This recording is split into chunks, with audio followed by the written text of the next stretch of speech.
Oh, hello everybody. What is today's date? December 21st. As Pat just flutters his eyes at me because I know he's missed me so much. He just wanted to give me a little love flutter there. I can't tell if he's rolling his eyes back into his head, but that's all right. I don't mind. It's okay if he is. It's fine. And He's trying to show our me good, the dark side of himself. That's fine too. and just to give everybody an update, our good friend Darth Pat has come through his surgery with a clean bill of health so far. He's Yep. recovering. He still I looks the have no same. idea if I have a clean bill of health. Don't be I'm going with you got a clean bill of health. spreading I'm rumors. predicting it now. They didn't scathe his face, so I didn't have to turn his doctor into Frankenstein, so that's good. And the next time you guys see me, I'll have hopefully gotten a clean bill of health from my man exam You, you, that I have to go for, and Your drink man my exam, juice. are they sticking things up your booty hole for this man Yes, exam? they will be. They will be sticking a camera up there. Yes, Yes. because Yes. Such a because fun time. that'll be December 30th, so I'm sure we will not be talking over the weekend next weekend. So Listen, you'll drop like 10 pounds doing all the drink stuff you got to do to cleanse your body to get it all out. It'll feel yeah, great. yeah.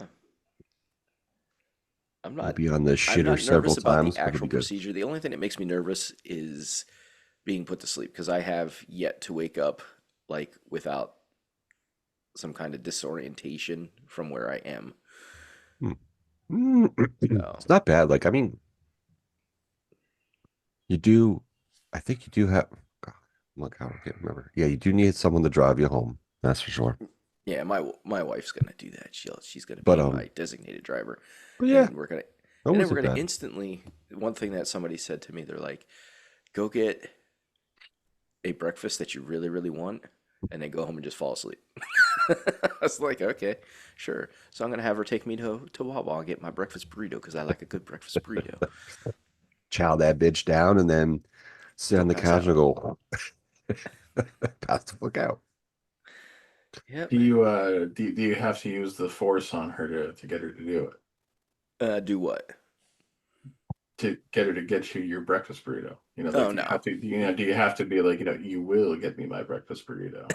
no. I just hit Wawa. Yeah, I don't think it was No, that bad after I woke up. no. I Um, just remember like the last time I got knocked out. I was I've only groggy been for sure, but it wasn't that bad for me at least. I it was my wisdom teeth, and I don't know how they brought me back to life, so to say, from that. Um, I just know I woke up kind of in a hysteria because I had no idea where I was. I don't remember being where I was. I just remember falling asleep. So I don't think your It took you oral, for a ride to another universe, my friends. yeah, yeah, I don't think the oral surgeons like necessarily like kind of give you like that medicine to wake up. I think from what I understand, from what I've been told, is that like when you go in for that procedure, when you go in for your colonoscopy, because that's what I'm having done, they actually like help you wake up. Like they slowly bring you out of that sleep Oh, yeah, yeah. thing. So it's not like just like the medicine wears off and you're instantly waking No. up. Like they slowly bring you out of it. And I think that's what the oral surgeons did. They just were like, okay, we gave him enough medicine to knock him out for this time, and then he's going to instantly wake up. And that's what I did. And I was like, where the hell am I? Oh my God, what the hell's going on? Like, why am I here? Like freaking out. Like, and that's what I remember as a 5-year-old too when I had my wisdom teeth out. Not my wisdom teeth, my tonsils when I was 5, because they used to just take your tonsils out. They're like, you got that. We'll just take those bad boys out, and then you're good. Oh, I And wish they would have done that earlier. I didn't get mine taken out till I was 18. oof. But yeah, they I still have mine. I remember that Oof. too, like I waking up, but I was 5 years old. Like that's kind of reaction if you wake up in a weird place at 5 years old and you don't Oh, know that you're supposed yeah, to be yeah, there. 100%. Um, but I told my mother this, and she's like, "Well, don't you remember? You're allergic to the stuff that they give you to put you to sleep." I'm like, I don't, I don't, uh, Okay, like Interesting. All right. I don't think being allergic to that stuff would be a good stuff because I think that would like probably kill you. I was thinking in the back of my head, I'm like, being allergic to that kind of stuff, like if you're allergic to penicillin, you can't have penicillin because it'll kill you. Um, Yeah, I can't. I'm allergic to that shit. like you don't take medication, like they won't give you a medication that you're allergic to because it'll kill you. Put you Like pretty here, eat close this to it. honey. Oh, I'm allergic to honey. That's okay. You'll be fine. Just have it in small doses. It'll be all right. Eat these nuts. I'm allergic to peanuts. Too bad. It's all right. I'll give you I don't some know. My peanuts mo- you're not my allergic mother, to. my mother's kind. My mother's an interesting lady. I love her. Um, but she's an interesting lady. She's lives in Ohio, uh, not close to our good friend Matt, but in Ohio. Our good friend who? AJ, the infamous AJ, aka Listen, AJ, Matthew Matt, same person. Doesn't Walter. matter. It is? Maybe. He has a I'm Yes, twin. confused anymore he about has a who twin. people are these days. He's a twin. He has a twin with a bucket hat and a polo. That was a feather boa. Woo! I just don't remember who's who, because Who's on first? I mean, So, yeah. yes. So that's what I'll be going in for, and it'll be a fantastic, wonderful journey. Yeah, I'm just so, glad I don't have to drink the orange liquid that I heard so many bad things about. Like, I don't have to do that. I just got to oh, take a you bunch of do. pills. They're No, just lying to you. no, no. It's all different. It's peel pills, and you got to drink lots of Gatorade to go with No, it. no, You got to make sure it's not certain colors. no, they're making you drink stuff. Did you get your stuff, your meds already for I'm it? going for it today. Can I actually go for it today? Let's see if they juke them. They do a switcheroo on them there, Pat, because I did not have any pills. They gave me two bottles. Drink this one this time, drink this other one this time, and then the only Did thing you you're mix it allowed, with Gatorade or anything? no, just water. Uh, No, so let I me. lie. I did mix it with Gatorade. I'm sorry. Yes, but still, it still gives you a little bit of a taste. I think I was lemon lime Gatorade I used. Gatorade. And then Water yeah, sucks. you drink water and your tummy tells you, "Hey brother, it's time to walk over to that porcelain chariot and drop something off in there." It's time for evacuation. But you know what? As I woke up the morning, like I remember I had to take the last one, I think at like 4 or 5 in the morning. Um, and then I had to be there at like I think 9 for my 10 o'clock procedure. But I walked in and the girl goes to me, "So, oh, you're here for a colonoscopy?" She's, how are you feeling? I'm like, lighter. I feel like 10, 15 pounds lighter. Maybe I can do some excessive gym workout after this because I won't feel so bloated and weighed down. She's like, well, that's good. I seem like a lighter man, so I'll take it. Lose a couple pounds by doing this is a-okay with me. Nothing wrong with that. That's for sure. Oh, it is too early to be yawning, sir. No, no. Um, I woke up at like 6 o'clock with a bad cramp in my leg. So yeah, Six I will yawn o'clock. if I want to. 6 o'clock. Besides, That's my it. sleep is still not back to normal. So, and again, you try sleeping, with your CPAP on, which even though it doesn't go over the area where this thing is dangling from you, you have to be really careful about not getting this thing jostled, not letting it get like yanked around where it could, you could, pull it out of your fucking neck and everything. So I don't want to hear it. I don't want to hear it. I don't want to hear it. You just shut your mouth. Um, I just said you shut your mouth. you should just sleep Shut. sitting up. Anyway. Yeah, I didn't have as bad of an experience coming off of my anesthesia this time as I did, say, 5 years ago when I had the thyroid out, because that was, still more intensive. But this was more intensive than the surgery I had last year. It was funny, like when they wheeled me into the operating room and everything. I don't really kind of remember exactly the moment where I got knocked out because they had problems getting the IV in me.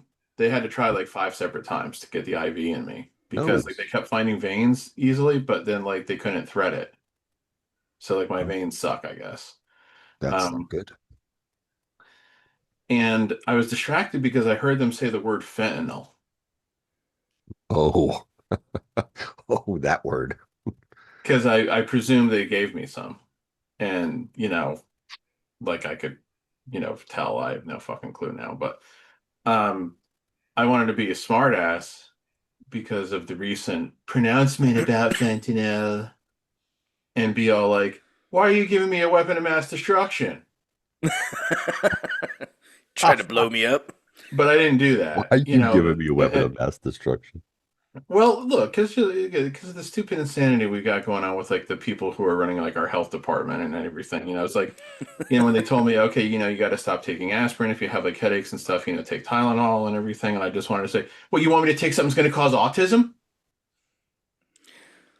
I just wanted to be the smart ass about that and everything. But anyway, so all I kind of really remember is I just really remember just like laying there and I think just taking deep breaths and then I think going done.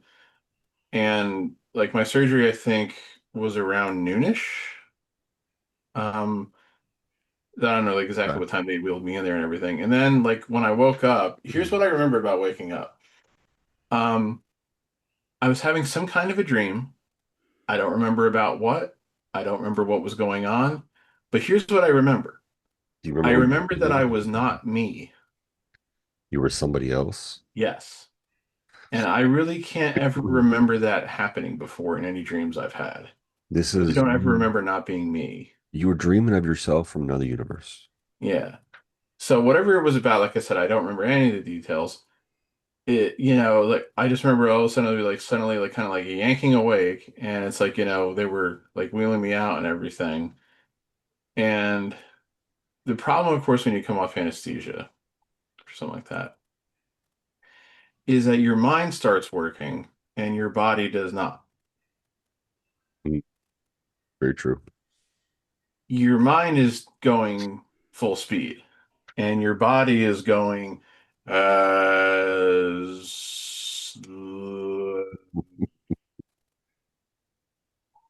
so I'm trying to ask I'm trying to say a couple things and they're coming out as like I I and finally I was able to get one question out as they were wheeling me upstairs to my room. What time is it? You got that out. What time is it? 4:30. I need to know Here, the time, damn it. well, I got a hot date. here was the funny thing. The I know guy what year it says was. it was like a male orderly and a female orderly or nurse. I don't know if they were nurses or orderlies, but anyway. Um, so the guy says, "Oh, it's about 4:20." And I start going, and I start going, ha, ha, ha, ha. He's like, "Are you okay?" I just went, "Smoke if you got 'em." He And the got guy starts cracking up. it. I would hope so. I hope he And got it. he says to the female nurse or whatever, he's like, "Did you hear what he just said?" And I just started going, ah. That Oh was about man. all I could really get out before like they got me into the room and they got me positioned and I was just basically waiting for them to start coming in and poking at me and every other damn thing that they had to do. So yeah, that was fun. Oh my God. So yeah, surgery, 5 out of 5 stars, would recommend. Of course. So Here's the other the thing I liquid. noticed. I didn't really notice this until last night for some reason. So I thought, if you're squeamish, look away. I thought they went back in through the same scar Mm-mm. from the original thyroidectomy, They made and a new which one which they for you. went back in through last year. Nope. I gotta have a whole new, bigger second scar. Look at that son bitch. I told him, Jeremy, he just needs to get a cool, neck tattoo to cover that up I know. and, and make something cool out of it. And I think Like when he eagle said wings. neck tattoo, I think I told him to shut the fuck up. Get some He's like like, eagle wings. he goes between your AI posts and the neck tattoo suggested, are you trying not to have a friend anymore? And I'm like, Yeah, oh, will you stop? he's trying to destroy this friendship with his AI slop horseshit and suggesting neck tattoos, you know. So, look, I I'm not said as no mail on cool my as sandwich. Cody Rhodes. I can't pull off a neck tattoo. Okay. Um, The cat ones are funny. Don't give those ones listen, hilarious. I and just I a lot of the AI stuff, there is some shit out there, but there are ones that are just fucking hilarious, and I just can't stop laughing at some of them. And those are Well, the it'd be ones I really post. hilarious when Those the are the ones I data post. centers continue to destroy the environment, so and raise all of our electric costs. So, yeah. Yes, yes, that's a They're putting a data center somewhere in Allentown, somewhere around here. yes. Well, so about something like that. Air Products, their former headquarters, which is in Allentown, which is about 2 miles from my current office, they had submitted a plan to build warehouses there, which I think had been approved. Well, all of a sudden now they've received offers to build 3 data centers. There was a meeting about it this past week, and it got tabled until like February because basically Air Products doesn't have their shit together to for like a proposal to say, here's what we're going to do about a data center. There was an Yeah. article I read, I can't remember, it was on my phone, so I don't remember where the source was. It was one of the local news outlets that was saying like they didn't have a lot of information, they didn't have a lot of detail. Like one of the things that they need, of course, is water and wastewater capacity, which is what my company, of course, does. And it mentioned that they have not even yet engaged my company to find out if capacity would be available for 3 data centers at this location. I have a sneaky suspicion it's not. I don't know. I'm not involved nearly as much as with that kind of shit since I'm just an accountant. But I think if you're going to have a proposal where you say you want to build data centers, you need to kind of have this shit in the know. Oh, of course.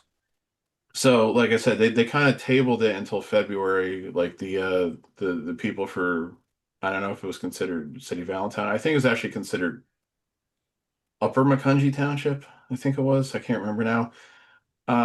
They just said, fine, we'll give you till February, but we're not postponing any decisions after that. You know, it's like you got to come up with something and like blah blah blah.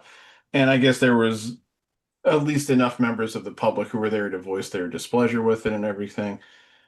So it's like the fact that this is only like 2 miles down the road from where I work concerns me. The fact that I don't think the capacity is there concerns me. The fact that I know what these data centers do concerns me, you know. Um, so yeah, it's just whether or not it's going to end up happening, who the fuck knows? It's like if I had to choose between data centers and warehouses, I guess I'm taking warehouses. Well, Even though data they centers, only depending on what they're being used for, you know, the electricity that's going to be needed for that. So, Yeah. I mean, that's not a great, to me, that's not a great location for warehouses too. It's like to think of how trucks would have to get to it. Um, driving like on 222 and Hamilton Boulevard there. It's like I shudder to think of tractor trailers trying to go down that stretch of Hamilton Boulevard around Brookside Road, which is around where my office is. That's a they'd horrible have to fucking intersection. redo the Uh, infrastructure for that, for sure, for that specifically. yeah, so this is just what I'm just afraid is going to continue to happen. These AI companies are going to come and say, "Oh, we'll give you all this money," and no, it's just about them making more money. They don't care if any money actually goes to the municipalities where they build these places, and they're going to No, destroy not them. It's really.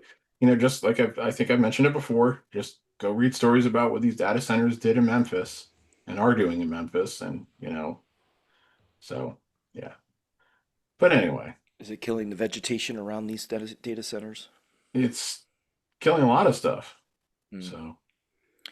So, The as environmental impacts again are I don't think I think it's a thing where it's still so new too, where like the full long-term environmental impacts probably aren't really fully known, but if they're already seeing bad short-term effects, then the long-term effects aren't going to be any better.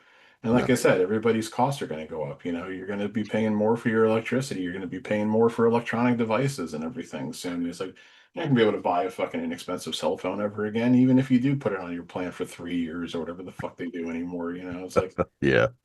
I almost wish they bring back the days of 2-year contracts, um, which is essentially what you're doing when you're signing up for one of those pay monthly phone plans Yeah, anymore. you're just signing up for 2 year contract because you can't change most of them. You can't change your phone until you pay it off, anyways.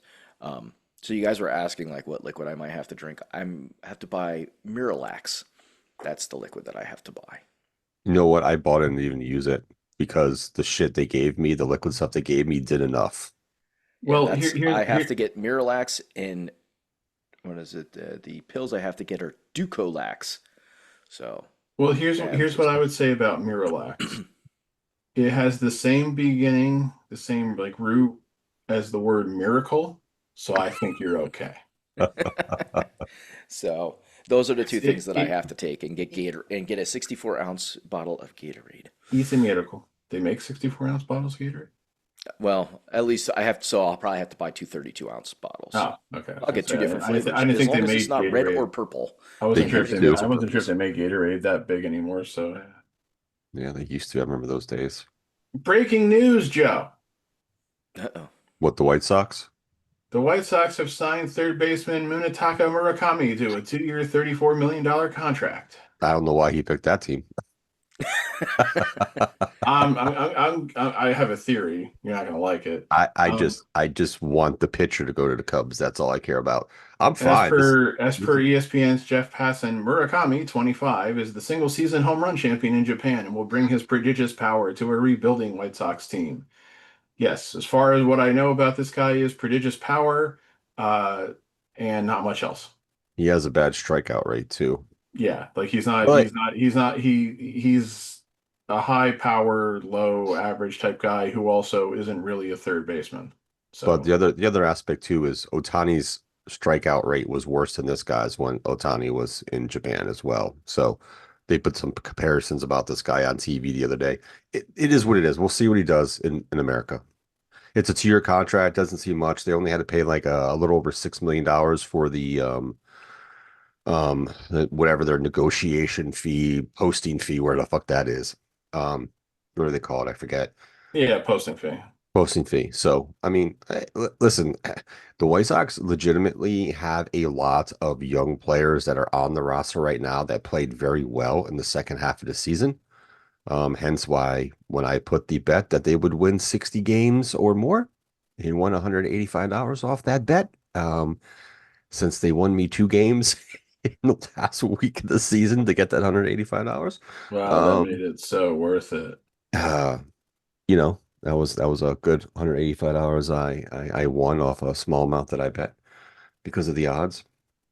But they have a lot of good young talent. I think the young pitching in their farm system is maybe the iffy aspect. They need to find some good starting pitching. They have a couple young good arms, but they have a lot of good bats. That's their biggest thing. And they have two really good young catchers. So I have a feeling that one's going to stick around and one's going to get traded. So let's see which one's which. But I don't Well, know.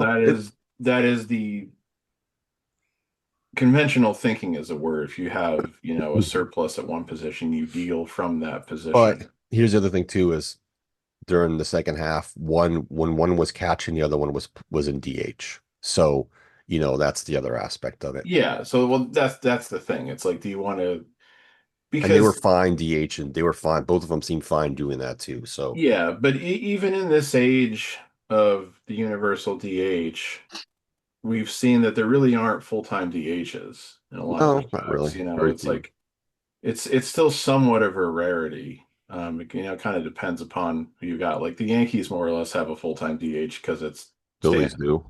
Because it's Stanton because he can't really play the field. Um, and yeah, the Phillies basically do with Schwarber. the re-signed Kyle Schwarber. Yeah. Nice effort to sign him, Pirates and Reds. Yeah, it was horrible. Um, It was so ridiculous that it's like, oh, the Pirates made an offer to Kyle Schwarber, and it's like they said he's going to go there. Yeah, but yeah, I wouldn't go to either one of those two teams, them or the Reds. the No, the, I the mean, only reason the Reds were well, I mean, the Reds did they make the playoffs or did they come close? I don't remember now. they came semi-close, but no, they didn't make it. Yeah, I think it's something about like it's technically his like hometown team or something like that. Oh no, the Reds were in the wild card. They only won 83 games, but they were the wild card. Oh, that's right. They played the Dodgers. in the wild card. Oh yeah, they did make the playoffs. That's right. They got smoked by the Dodgers. Yeah. Listen, if this Japanese guy wants to go to Chicago, that's fine. I'll take it. It's Ooh. it's a bonus. It's not a lot of money. It's not going to hurt us if it fails. He's 25. He's still young. He can grow Yeah, into. that's the thing. It's like it's not a long-term commitment for the White Sox where they're paying out a super duper amount of money, and it's also like if he actually does come over and hit, then he gets back on the market when he's 27, Yeah, you know. and get a So bigger payday. No, it's good for him. I'll yeah, take it. absolutely. So I So what do mean, you want to hey, talk? but hey, I mean, just throw this out there. We don't have to keep talking baseball. Um, it's a bigger move than anything the Yankees have done so far this offseason. Having Very debates true. with, All I've right. been having debates, if you will, with my Yankee friends about the Yankees inactivity, with a couple of them saying, "Oh, it's no big deal," and I'm saying, yeah, it is You got to make It some is moves it is to a certain somewhere. extent. So what are we going to go into? What are we diving Let's. into first? I would really. I would really. Jeremy, go ahead, pick what you want I to talk would like about. to dive into some college football. I know that's not my strong suit when it comes to sports, but I would I like to thought your dive into strong suit was spades. I don't know. Clubs? Yes. Not one of the red No, ones, I hearts. know I have a that. heart. We'll go with hearts. Um, Oh boy. you know, like hearts. No, not for Lion you. heart. Not um, not for you. so one of the like you guys could talk about playoffs, but the one thing that I would like to talk about because it's been one of the big things in like the social media world is a gentleman by the name of Diego Pavia. And if you don't know who Diego Pavia is, he was, I'll say was because he's going to probably enter the NFL draft this year, the He was the quarterback hand for of God Vanderbilt. goal guy. What's that? He was the hand of God goal guy. Oh What? wait. No, that's a different Diego. I'm sorry. Yes. Um, but he was the quarterback for Vanderbilt, who is they play in a bowl game. I believe they got a bowl game bid. They didn't Yes. make the they I'll didn't look make it the up real quick. playoffs. Gotta look that up. I believe they did though. Yeah, Um, they're definitely in a bowl game but I because Yeah, don't think he's it was playing. on the I radar. don't even think he's everybody. going to play in the bowl game. I think he's opting not to play in the bowl game, Well, which is even that's more not interesting. surprising. I mean, that's a lot of things anymore. It's why the bowl games are gonna probably unfortunately become a thing of A the past pastime. in the not too Yeah. distant future. Vanderbilt plays on New Year's Eve against Iowa in the ReliaQuest Bowl, which, if you're not following the corporate name changes, that's what used to always be the Outback Bowl. Oh So, Okay. God, it changed its so that it's on New Year's Eve because on New Year's Day is the next round of playoff games. But that's like a bowl that would be like that was once a traditional New Year's Day bowl game. So that's not a bad bowl by any means. But yeah, I Yes. don't know if he's playing or not. But that's where Vanderbilt's playing. Yes. So the interesting thing about Diego Pavia is that he was up for the Heisman Trophy He this was year. one of He four was in. finalists. Yes. So he was one of the finalists for the Heisman Trophy running, and needless to say, he did not win. Fernando Mendoza won this year. Um, and as soon as he lost, he went out on the town that next night, or that night, whatever it was, and partied it up with his brothers and oh boy. his other entourage people, waving cash all over the place from the videos that were released. Throwing his NIL With money out the fucking window at a club. Okay, go ahead. Yep, with a ticker tape that said F the Heisman Committee or the voting committee or something of that name. Essentially, it had the word F, the F word in it. And I know I'm not saying it because I have my son behind me um, in the room and essentially effing off to the Heisman Committee for not voting him as the winner of the Heisman Trophy. Well, Now, the good thing about this is we can say it. Fuck. yes. Which I find very interesting He told him to go because fuck off. it's based on they look at it. I know they look at your individual accomplishments, but I believe the committee probably looks at where did your team finish. You know, To a are they certain playing in the extent, bowl yeah. game? The other things that come into it, like not just your individual stats. Like that's the main thing that they look at. But so if I look at his stats, okay, and this is coming off of sportsreference.com, he had Mendoza had, who won the Heisman Trophy, had 226 completions out of 316 attempts with 2,980 yards, 33 touchdowns, and 6 interceptions. Okay, that's pretty good stats. Yeah. Pavia had 242 completions on 340 attempts, so more completions, more attempts, of course, that makes sense. But his yards were only 3,192. So he only threw for a little over 200 more yards with 24 more attempts. That's not a lot of yards on 24 attempts and that many more completions. He only had 27 touchdowns and 8 interceptions. So statistically, he was not better, except for yards. But you're going to have more yards if you have more attempts and more completions. Yeah. That's kind of common. That's statistically that should happen. So, and it's not like he didn't get any votes. He finished second. No, you got a lot of you got a Yeah, and he decent amount got of a votes. decent amount of first votes. He got a decent amount of second place votes and some third place votes. I mean, Fernando Mendoza ran away with the first place votes with 643. If this is accurate, of course, we don't know if it's 100% accurate because we don't Yeah, have the Heisman. 643, and then Diego had 189 first place. Yeah, I'm sorry. Did you mention Pavia's rushing stats? No, they don't list it here. They Oh, don't okay. show He any also, numbers. I looked it up in ESPN. He also had 826 rushing yards and 9 rushing touchdowns. Yeah. Mm, Okay. So he's a bit of a dual threat. Well, Right. not a bit of a dual threat. That is a dual threat. yeah. So, but the thing that is, I think, hampered his career, and I don't know, and I've only seen what people have put out there. Okay, because I did not, unless you watch Vanderbilt, you're probably not going to know anything about Diego Pavia. He's got quite the attitude. A lot of people refer to him as what the heck was his name? Johnny. Johnny Johnny Manziel. Manziel. Yeah, Johnny Manziel. They refer to him a lot like Johnny Manziel, the way that he carries himself and acts and stuff like that. And it's like, that's not necessarily good company to keep. Not that, but Manziel was a hell of a quarterback. Like if you look at his In college, college. in Oh college, he yeah, was a yeah. hell of His a college quarterback. stats were insane. So you can't even compare them statistically. Like he was way better college quarterback. Um, The other thing about Diego Pavia, sorry to interrupt, is that he has a very discomforting smile. it looks like it's Is it- forced. his profile picture here on his ESPN page, he's smiling like this.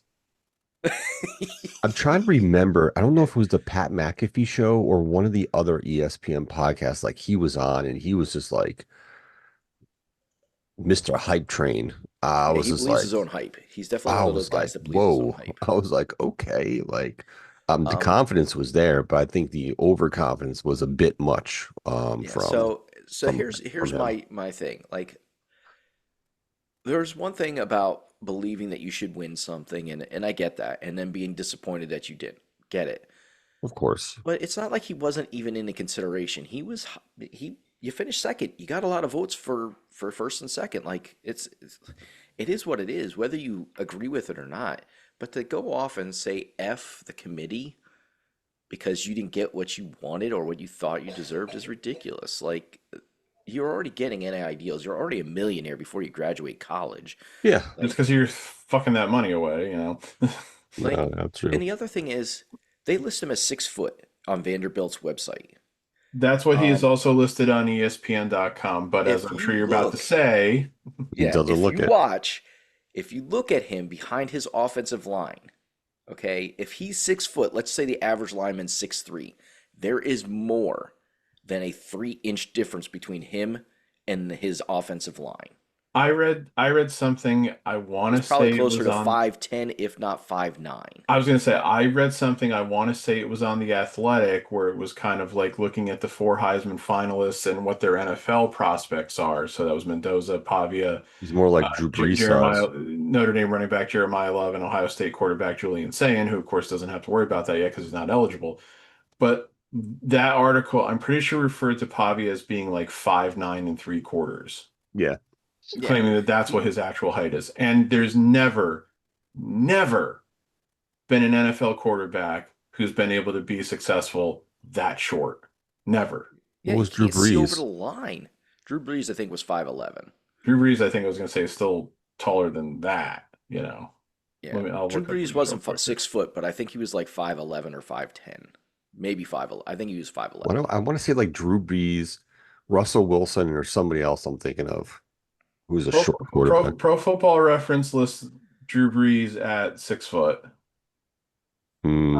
And that might have been a generous 6 foot. Like, Yeah, I They think list Russell so. Wilson at 5'11". yeah. Okay. So it's the thing. Like, you can't What's be Doug just a bit Flutie? taller than me and be an NFL quarterback. You can't see over the damn lineman. Doug Flutie was 5'10", but Doug Flutie's success in the NFL was Very limited and very fleeting. brief. You It know, was Yeah, he was more of a random. journeyman quarterback. Yeah. well, So he it's didn't make it in his first go round when he was with the Bears and the Patriots. You could say he never got a fair opportunity to play.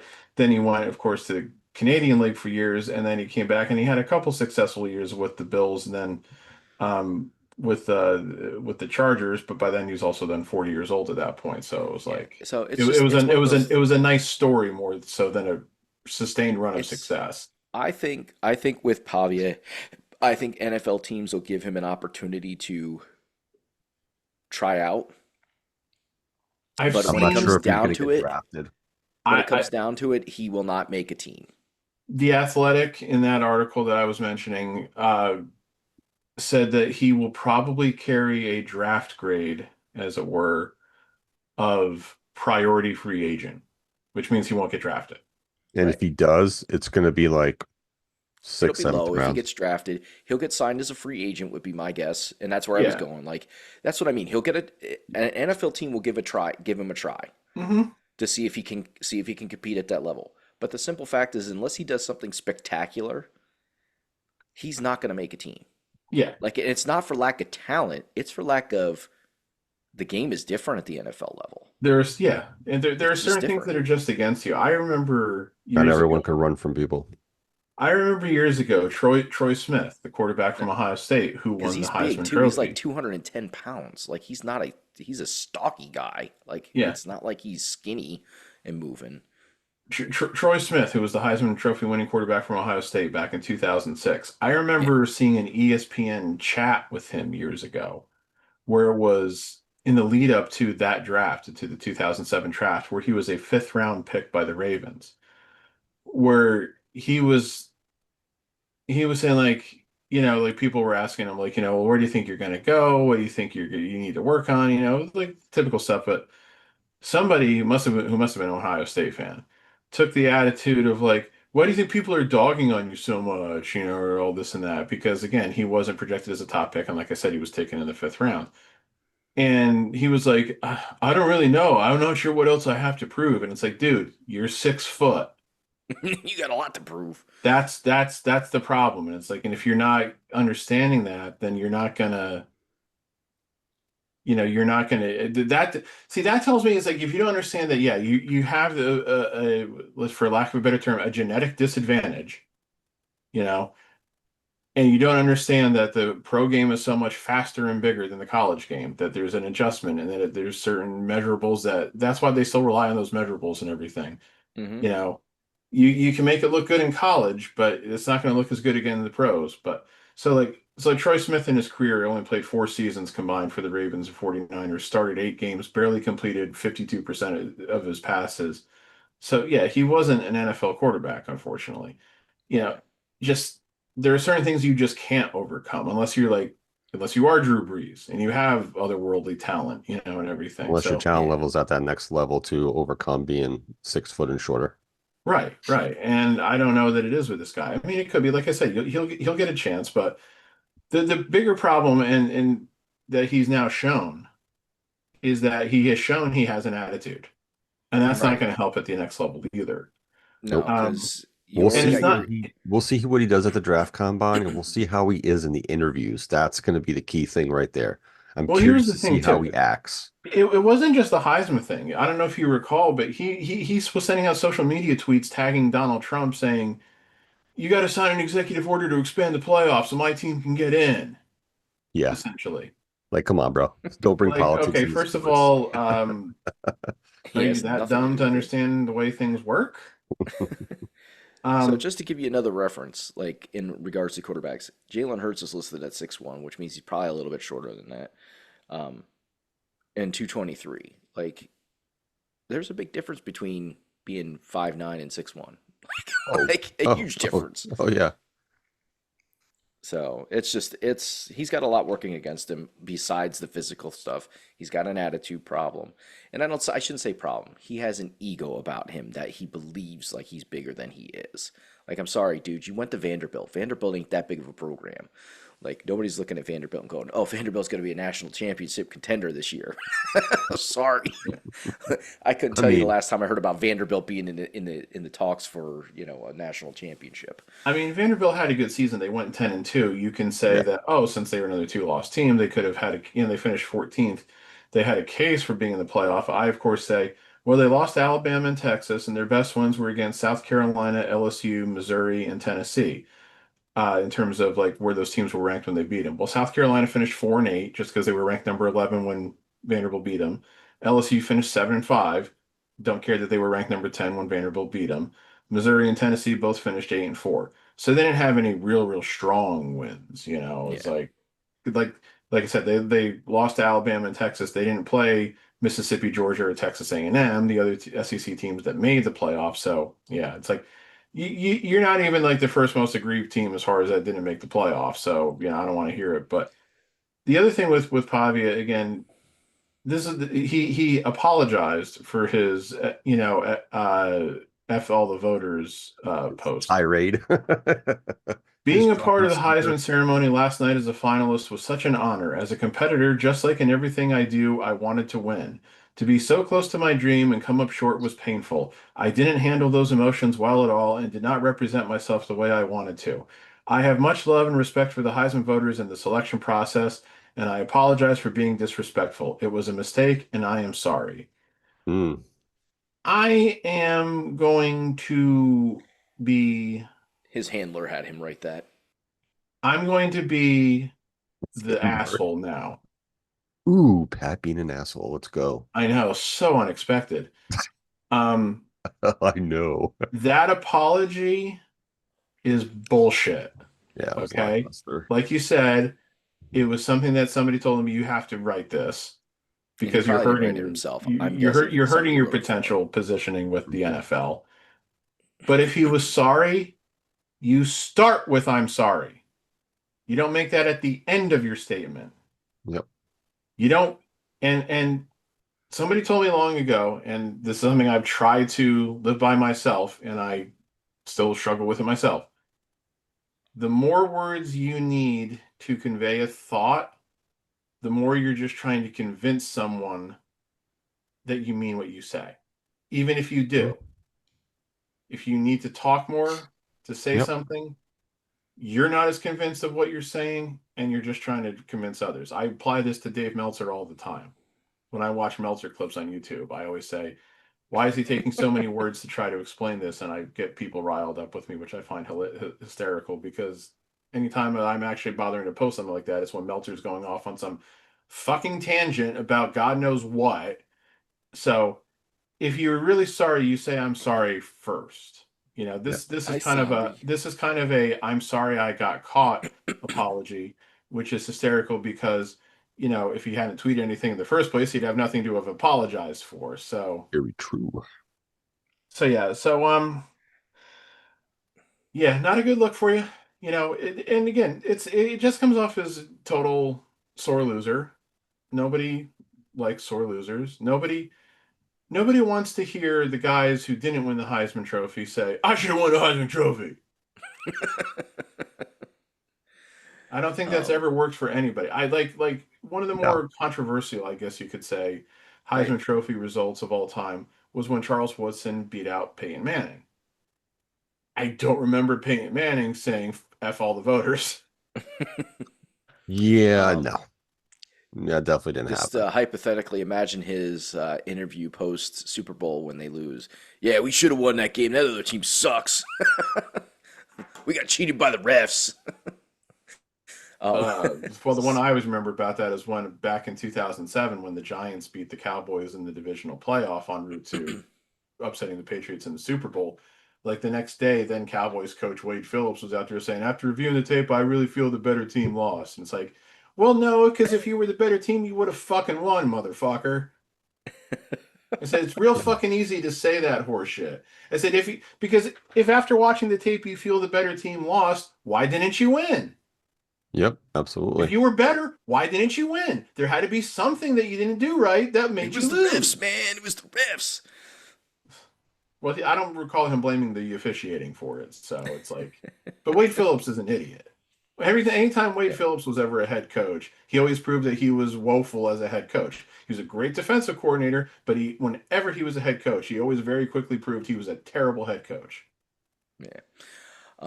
What are your guys' thoughts on the college playoffs so far in football? I mean, look, College Just a playoffs quick, need to be quick. regulated to the Power Five and nobody else. you of course were not on our call, our cast, our session, our live therapy 2 weeks ago when we were still on as they were announcing the bracket, and I of course very violently reacted to Notre Dame getting shut out. So I have obviously not biased or not unbiased. I am biased here Yes. when it comes to this. But the Alabama Oklahoma game was fine. It was back and forth. You had one team jump out to a lead, the other team come back and then take control, but it was still kind of going down to the wire. It was still a fight. So that game, can't not going to complain about that one. And like I said before we got on here, just because Alabama played well, it still doesn't justify their inclusion in the field. You know, Right. but at least they played well. Miami. At least they didn't then embarrass themselves. Miami and Texas A&M embarrassed themselves. Tulane and James Madison, and no disrespect to those teams, really, it's not. But Tulane and James Madison embarrassed the committee. So this was only the second year, of course, of the 12-team playoff.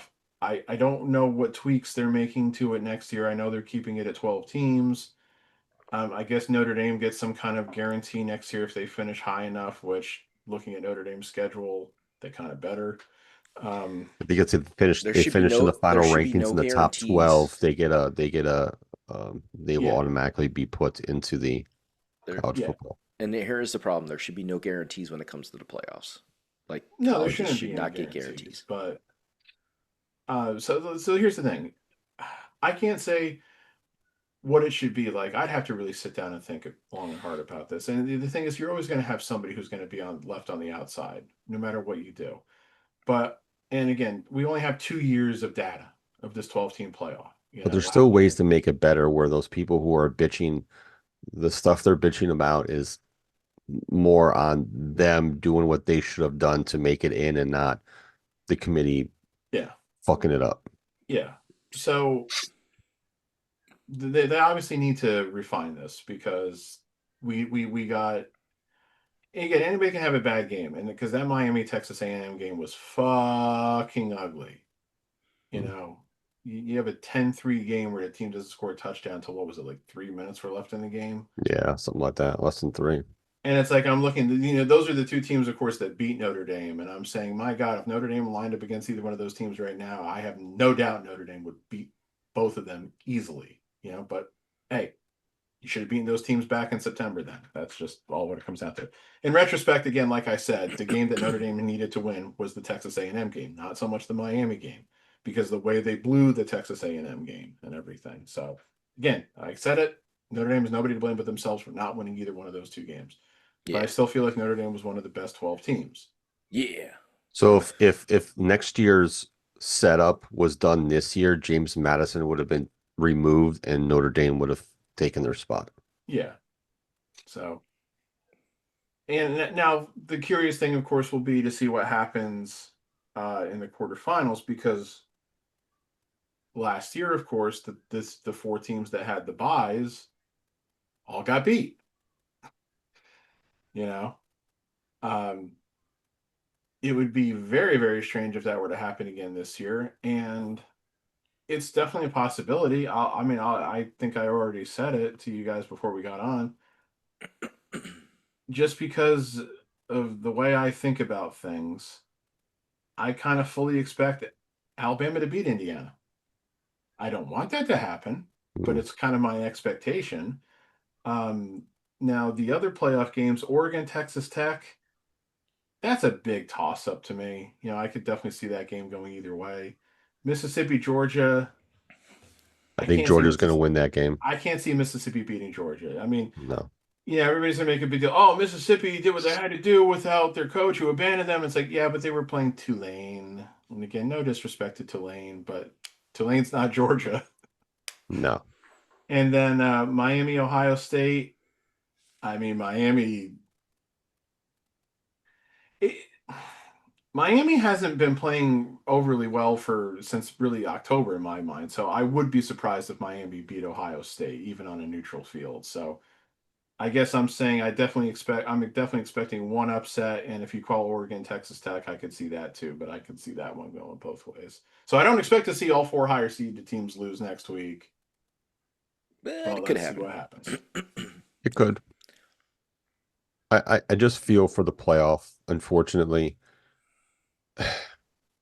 This is my thing. Like, we don't have a Pac-12 anymore. We have two teams in the Pac-12, right? Well, no, And there will be a Pac-12 next year. yeah, but let's be honest, that Pac-12 is not going to be the old Pac-12. So that Pac-12 does not belong in the power conferences No, anymore. and they're not part of Um, it. so So basically what I'm saying is, like, the old Pac-12's gone. So we it's the only have Pac-8. four power conferences. Hmm. And two of them were kind of shit this year. The ACC was a clusterfuck, Yeah, and the Big 12 wasn't that good either, really. no. But at the end of the day, I'm like, I understand you want to give these other conferences a chance, you know, based on what they do. But unfortunately, 98% of the time, those teams are going to lose their games. Not one of them, I know it's only 2 years, but not one of them has won a game yet. And there will be a time where they do play a team that's, they will get a win. I think it's being far and few between. I really think what they should do, to be honest, and if you really want to put the best teams or and I just hate, well, that's another rant. I don't want to get off base because I get Yeah. tired of Stick on topic. I get tired of the sports people saying, "Oh, this you you you you want the best teams in, not the teams that deserve to get in." But those same people are the ones the year before, the year before that, and the year before that saying the total opposite because of their affiliation with a conference, and they're like, Right. "Oh, well, they deserved. They were the best team. But they might not be the best team, but they deserve to get in." Oh, Paul Feinbaum, you piece of shit. But okay, let's uh let's continue on. Here's my thing. I think they should take the college football playoff should be unfortunately regulated to the top four power conferences. Because like I said, Yeah, 99% of the time, those teams are gonna be the ones that are winning the national championship. to Um, me, you'd have to have and then what you do is a very compelling reason to have a non-power four conference team get in. and then for the non-power conference teams, you create your own championship bracket for them. We have it in all the other levels, whatever you want to fucking call the other Division 2, Division 3. There's a Cinderella team right now, Illinois State, that's played 4 road games and that has won 4 road games and it's going to the FCS free national championship game this coming weekend or whatever. But you really need to do that because unfortunately, all those teams in those other non-power conferences, they're not going to match up properly against the power four, the big guys. Yes, you're going to have upsets from time to time. We've seen it throughout the course of history, but at the same point, it's no, it's it's going to be very rare to see a Cinderella team from one of those conferences make it to the national championship game in the college football playoff. Yeah. If it's 12 teams, if it's 16 teams, if it's 18 teams, I don't give a shit. You'll be adding more of those teams in there. Yeah, you might get a couple, 1 or 2 wins, but national championship is going to be very far and few between. Um, create a playoff system for them. Like all the other divisions, like I said, have a playoff system of some sort. Some do like what is it, top, 16, 18, whatever, and go from there. Just do it. You're already okay with putting a 3-loss team in the college football playoff. Expand it to 16, make it the Power Four division, conference title winners get um, I don't know, the best four conference title winners get something out of it, the higher seeds, whatever you want to do, and then go from there, and then give their Yeah. other conferences their um own college football The playoff, simple fact is, playoff bracket as well, and I've said this for years, and do the same is thing. in basketball and football, and actually in all sports, we'll just say all sports, there are way too many Division One colleges with Division One sports that really are not Division One competition because, and I say that in this aspect, like James Madison, do it like they're Division One, right? Mhm. They're Division One school. They have basketball. They have all those sports. They have Division One athletes, and it's, do we ever hear about them winning any national championships? Basketball, football, do they? No, I because think they have. See, I think for James Madison, I have to look, but I think they have something like on the baseball or softball side where they have good teams on a regular right, basis with that. And volleyball, maybe. I don't right. know about any of So the other it's sports. one of those things like when it comes to the major sports, overall, yes, they're Division One, but are they really competitive Division One when you talk about the big schools like Ohio State and Duke and Connecticut and Kansas and all these different powerhouse teams that have powerhouse sports where maybe they don't have a powerhouse football team, but they got a powerhouse freaking basketball program. And maybe the flip, like Penn State football has always usually been good, going through a lull right now. But their basketball's terrible. Like you don't ever hear about Penn State basketball competing for a national championship. It's one of those things like the Division One, these rankings that they have, Division One, Division Two, Division Three, all these colleges, it's almost like a thing to say, ooh, we can have this many scholarship athletes per sport, and we can give out this much scholarship money, and that like Division Three, they can't give out scholarship money for athletes. They have to give them academic scholarships, but it is Yeah. they are actually there because of their sports, not necessarily their academics, because they can't give out scholarships for athletics.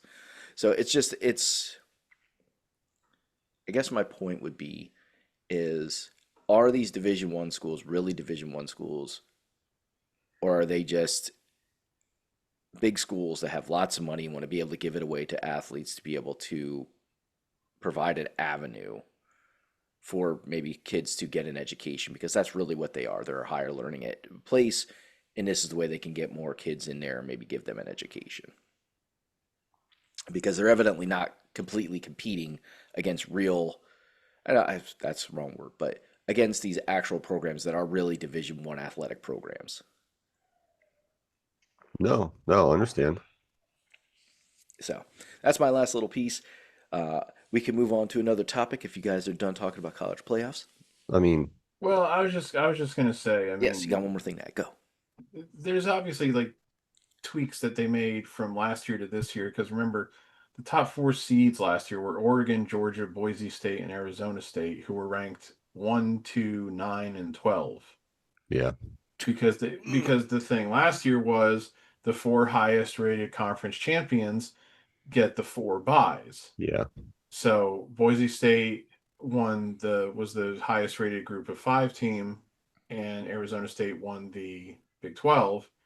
And then Clemson won the ACC, but they were ranked 16th, and that's the only reason they got it was because they won the ACC. yeah. So they tweaked that this year because Boise State last year went 12-1. So did they deserve to be in the field? I mean, probably. Their only loss was by 3 points to Oregon, who was undefeated and ranked number one. But then Boise State went out and got beat pretty handily by Penn State in the quarterfinal. I can't remember which game it was now. So, and Arizona State going from 12-4, and then they also lost their first playoff game. So that's why they tweaked all that around and everything. Um, because There's more tweaks to be had. that was the thing. The teams that won the quarterfinal games that then played in the semifinals were seeded 5, 6, 7, 8, but they were ranked 3, 4, 5, 6. so it wasn't quite as bad in that Yeah. respect.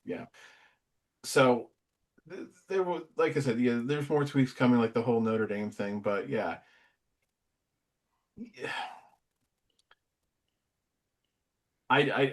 You really have to have a really compelling reason for a non-Power Four team to actually be in the playoff field. I think the way it comes Hmm. down, and no, the same really goes for Notre Dame too. I mean, they can't not playing a full conference schedule, and playing essentially some like random teams and everything. It's like, yeah, they need to go at least 10-2, of course, but probably to be on the safe side, as we saw this year, they need to go 11-1. And Notre Dame's schedule next year is not, when you look at it right now, what you would call daunting. Yeah. Wisconsin being played in Green Bay, Rice, Michigan State, at Purdue, at North Carolina, versus Navy in Foxborough, Miami at home, Boston College at home games with SMU and Stanford, a road game with Syracuse, and a game that says versus USC, which makes me think that it's going to be a neutral site game, which doesn't frankly make a whole lot of sense to me. It should probably be at USC. So then you look at that schedule based upon this year, there's not a lot of quality competition. There's only 3 or 4 if the USC game is a road game, true road games. The Wisconsin game is essentially a road game because even though it's not being played at Wisconsin's campus, I don't think playing Wisconsin in Green Bay doesn't really classify as a Wisconsin home game. Yeah. The Yes. Navy game's a neutral site game, but yeah. So that's a schedule where you have to go 11-1 if you want to be in the playoff, unless all those teams are suddenly a hell of a lot better next year. Because the Yeah. only two That's the other teams, thing. the only teams that are on that schedule this year that would really qualify as quality in some way would be Miami, USC, and I guess SMU and Navy, because the other ones don't. So yeah, we'll see how it goes. Yeah. I mean, again, let's just put it this way: guaranteed, however it shakes out in 12 months from now, somebody will be pissed off for some reason. That's just the way it's going to be. Yeah. And if that leads to them expanding it to 16, that's fine. But what's going to happen when they expand it to 16? Somebody's going to be pissed off that they weren't part of the 16. Yeah, but you know Yes. what? It'll be a lot less because you're not dealing with an undefeated champion going, being overlooked by a two-loss team or, Yeah, the that's situation we that. had this year and stuff like that. It'll be more like those other teams where, okay, you kind of had like the teams lower in those conferences will have a chance to get in, but they're going to have to do a little extra work too to with their resume of their non-conference games if they want to be a little bit more relevant. Yeah. Right. That would be my Right. thinking is that if you do expand it to 16, like, let's just say they took the top 16 teams You're this fighting year. over three lost teams at that point, so it's Right. not really. So if they took the top 16 teams by ranking this year, so sorry, Tulane and James Madison, you're out.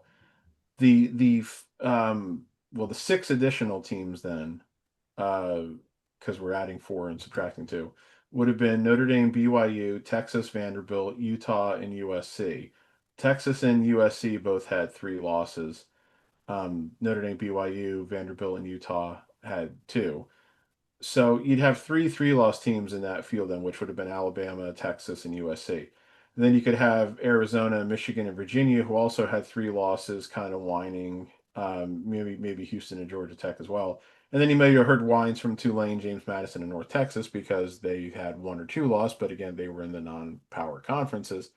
So, it's like to me, it's like you have a 16-team field too. You can extend that one token group of 5 invitation, you know.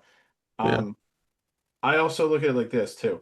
If you have a 16 field, and again, you're looking at the standings like say they were this year, and it's a 3 loss Arizona or a 3 loss Michigan or a 3 loss Virginia team complaining that they weren't included in the field, then it was like, then don't lose 3 times.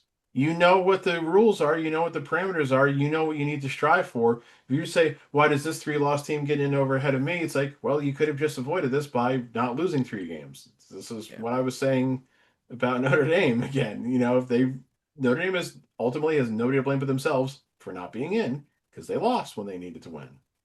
Yep. So All right. Let's move on to another fun topic of boxing. okay.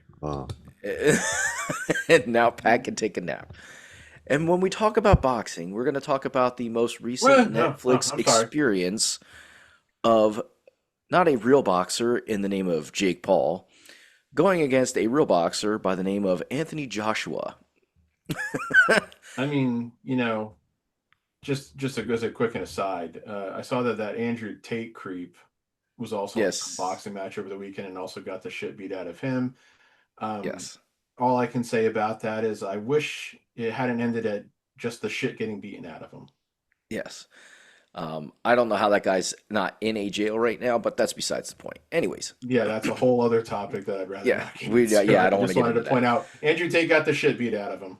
Yes, and well deserved.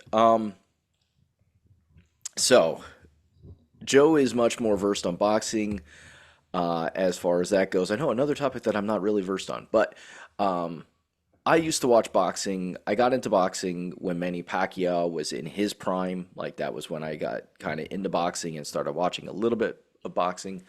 But just even having common knowledge and common understanding of boxing, if you watched the Jake Paul Anthony Joshua match or bout, that would be a better word for bout. Um, there was no real boxing by Jake Paul essentially in the first 4 rounds. It was pretty much watching him run around the ring and throw punches at Anthony Joshua when he knew he could run away again. And the punches weren't even good punches. He was throwing some decent jabs, throwing a couple haymakers in there, trying to catch something off guard. His best punch that he gave Anthony Joshua, he kind of smirked and smiled after he got hit with it. And I'm like, you're not knocking this dude the fuck out, bro.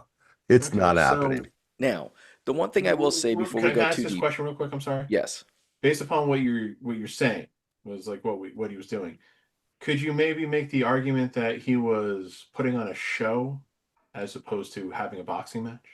yes, very much Okay.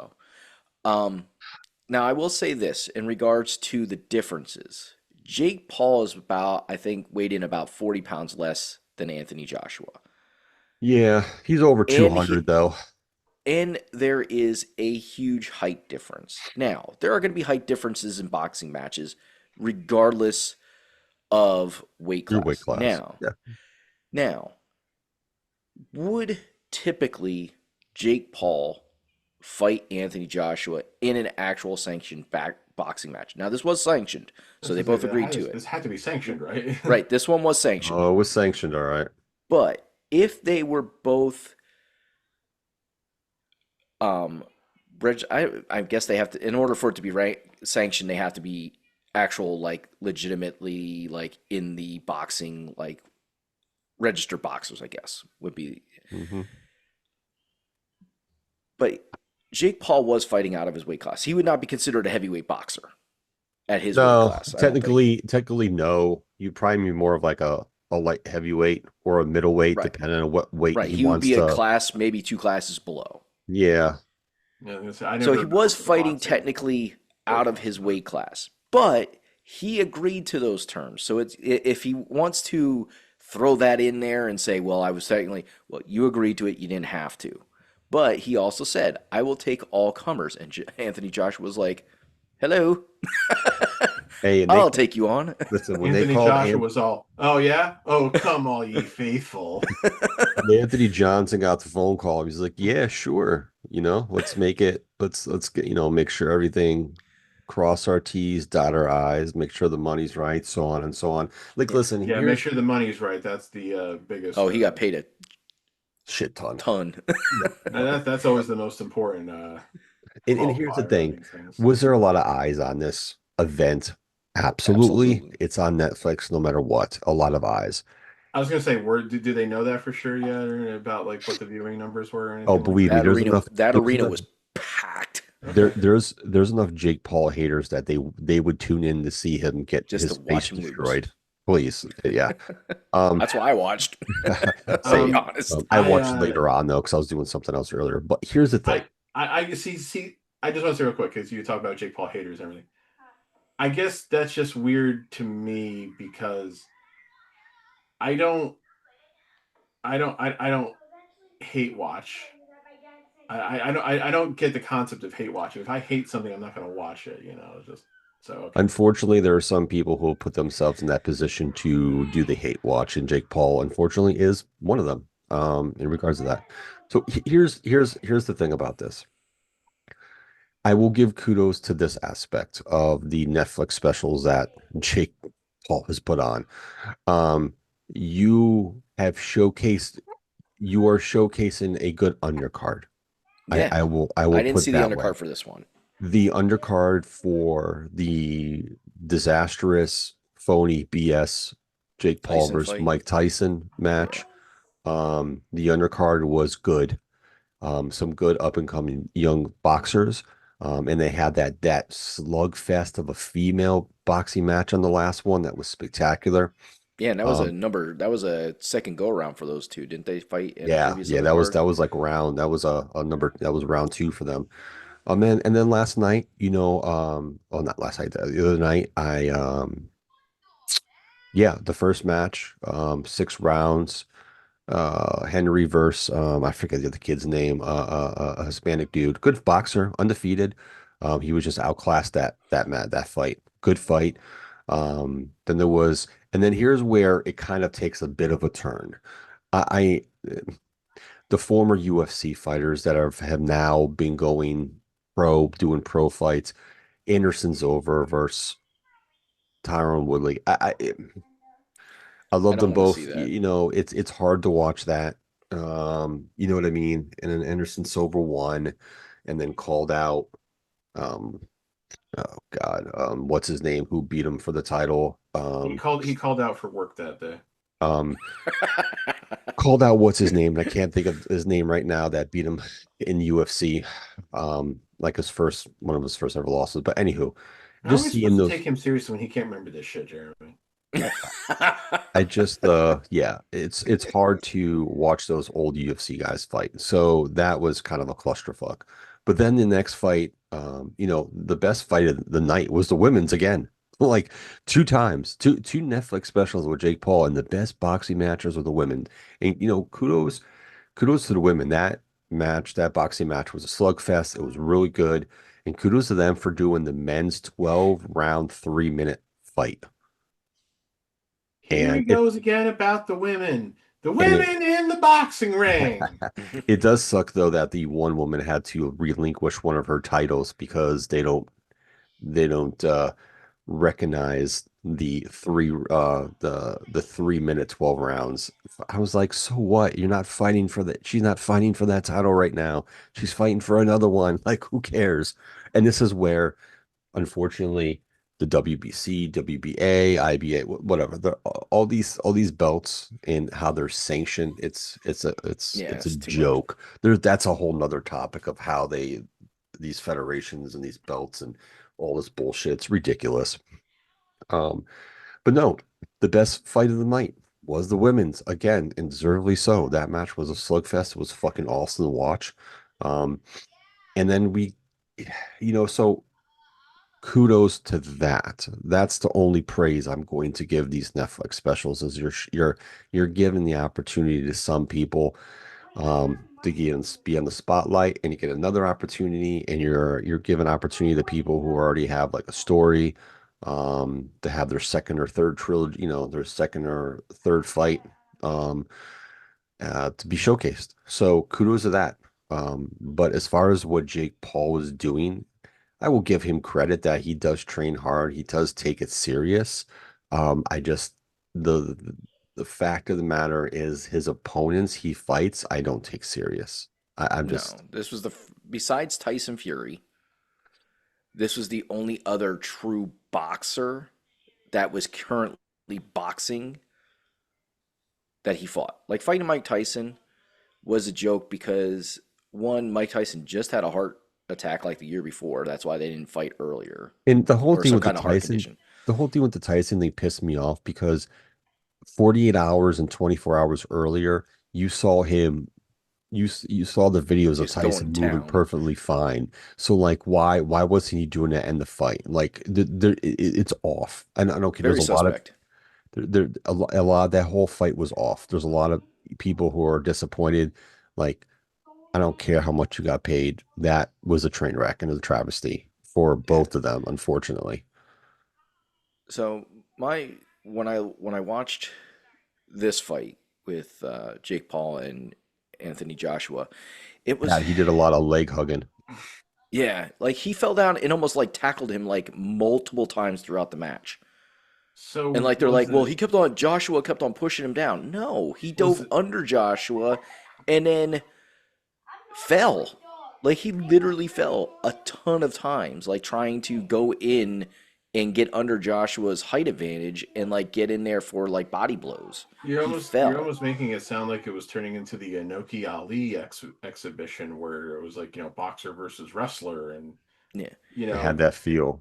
Inoki, to stay away from getting punched by Ali, kept like, kicking Ali's shins and everything. And a lot of people said that caused long-term health problems for Ali. But So yeah, that just well, and here's the other thing. He I was comes out like, with see, real quick though, does Jake Paul think he's like some kind of great boxer because he beat 50 something Mike Tyson? Is that what this I don't is? I He has don't a know. he has a hit list. I think he wants people to take him serious as a boxer. But if he wants to be taken serious as a boxer, he needs to Learn how to one box? become a registered boxer, which I think he's finally done. Like Yeah, because he can't have a sanctioned match without becoming a registered boxer.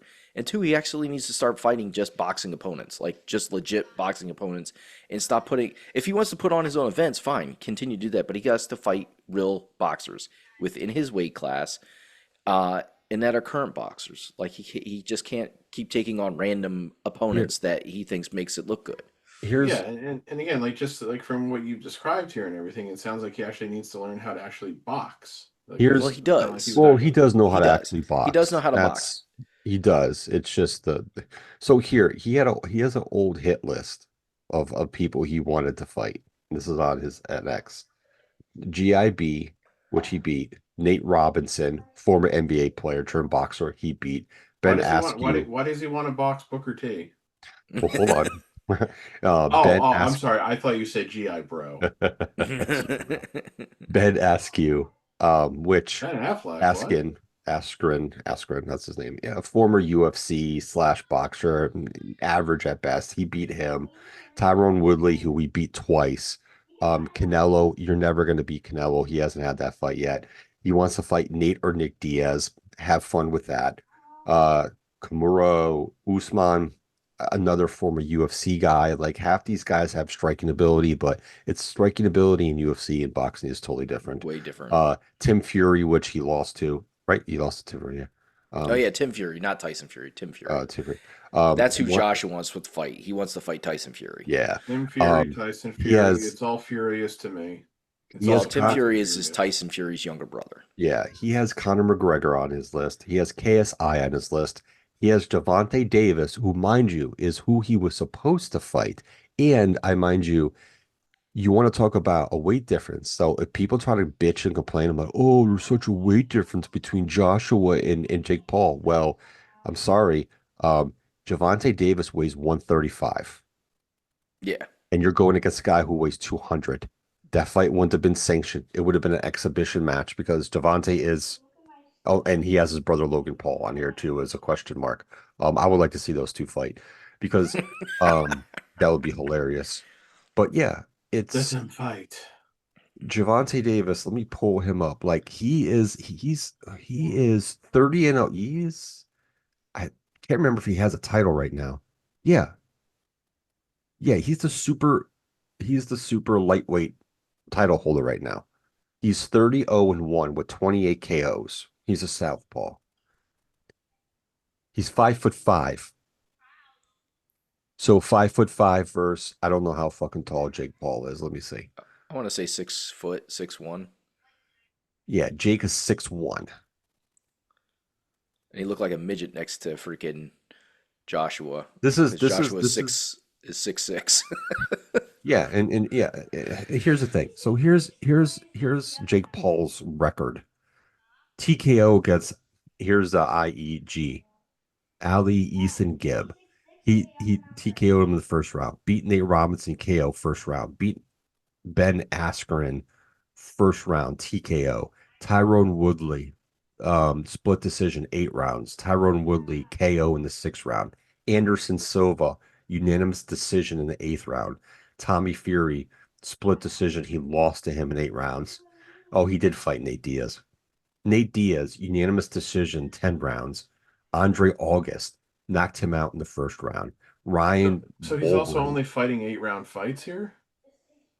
Yeah, these are Yes, all 8 to 10 round fights. He doesn't fight at full because they're exhibition matches. They're not sanctioned matches, so because they don't half have of them. to. Well, okay. Well, that's just one more thing to say that he's not a real boxer. Well, and Well, that's the difference. This because this match was sanctioned, it was a 12 round bout, 3 minute rounds. Um, oh, and this was a sanctioned 6 round fight. which one? His was Anthony Joshua. Right, but it was going to be 12 rounds. Like it was set up for 12 rounds. And they put it to 6 as a sanctioned fight. That's interesting. Well, no, they were only supposed to go 6 rounds. Yeah, it's only 6. It was only a 6 round fight. Oh, I thought it was made. I thought it was set for 12 rounds. I could maybe I'm wrong. It only went 6, but I thought it was set for 12. You know what? I'll have to double check on that. I'm sorry. You could be right. I just all these other ones. Don't know who half these guys are. Some of these guys. Mike Perry beat him TKO 6 round. Mike Tyson unanimous decision 8 rounds. And I think that was a sanctioned fight too. Maybe it wasn't. No, I don't think the Tyson fight was. And then he beat Julio Cesar Chavez Jr., whose career has fallen off like a cliff, like you wouldn't believe. He beat him unanimous decision in 10 rounds. And I think that was a sanctioned fight. So that was a 10 round sanctioned fight. I think sanctioned fights have to be 10 to 12 rounds. You could be right, Jeremy. I think he just got knocked out in the 6th. I don't remember. It's been a while. Um, but here's the thing. Like, you want to take on Javante Tank Davis. He so what I was getting at, Jake Paul was definitely undersized. He was outmatched. But at the same point, and people want to complain if they want to complain that he was outmatched, why he lost. Well, yeah, no shit. He's the one who took on the fight. But let's be honest, Javante Davis had, he had a huge Jake Paul had a huge height and weight advantage against Javante Davis, 6'1" to 5'5". And I still You think know, he would have lost. 200 pounds to someone who weighs 130, who fights in the 135-pound weight class, 140 max, pure muscle.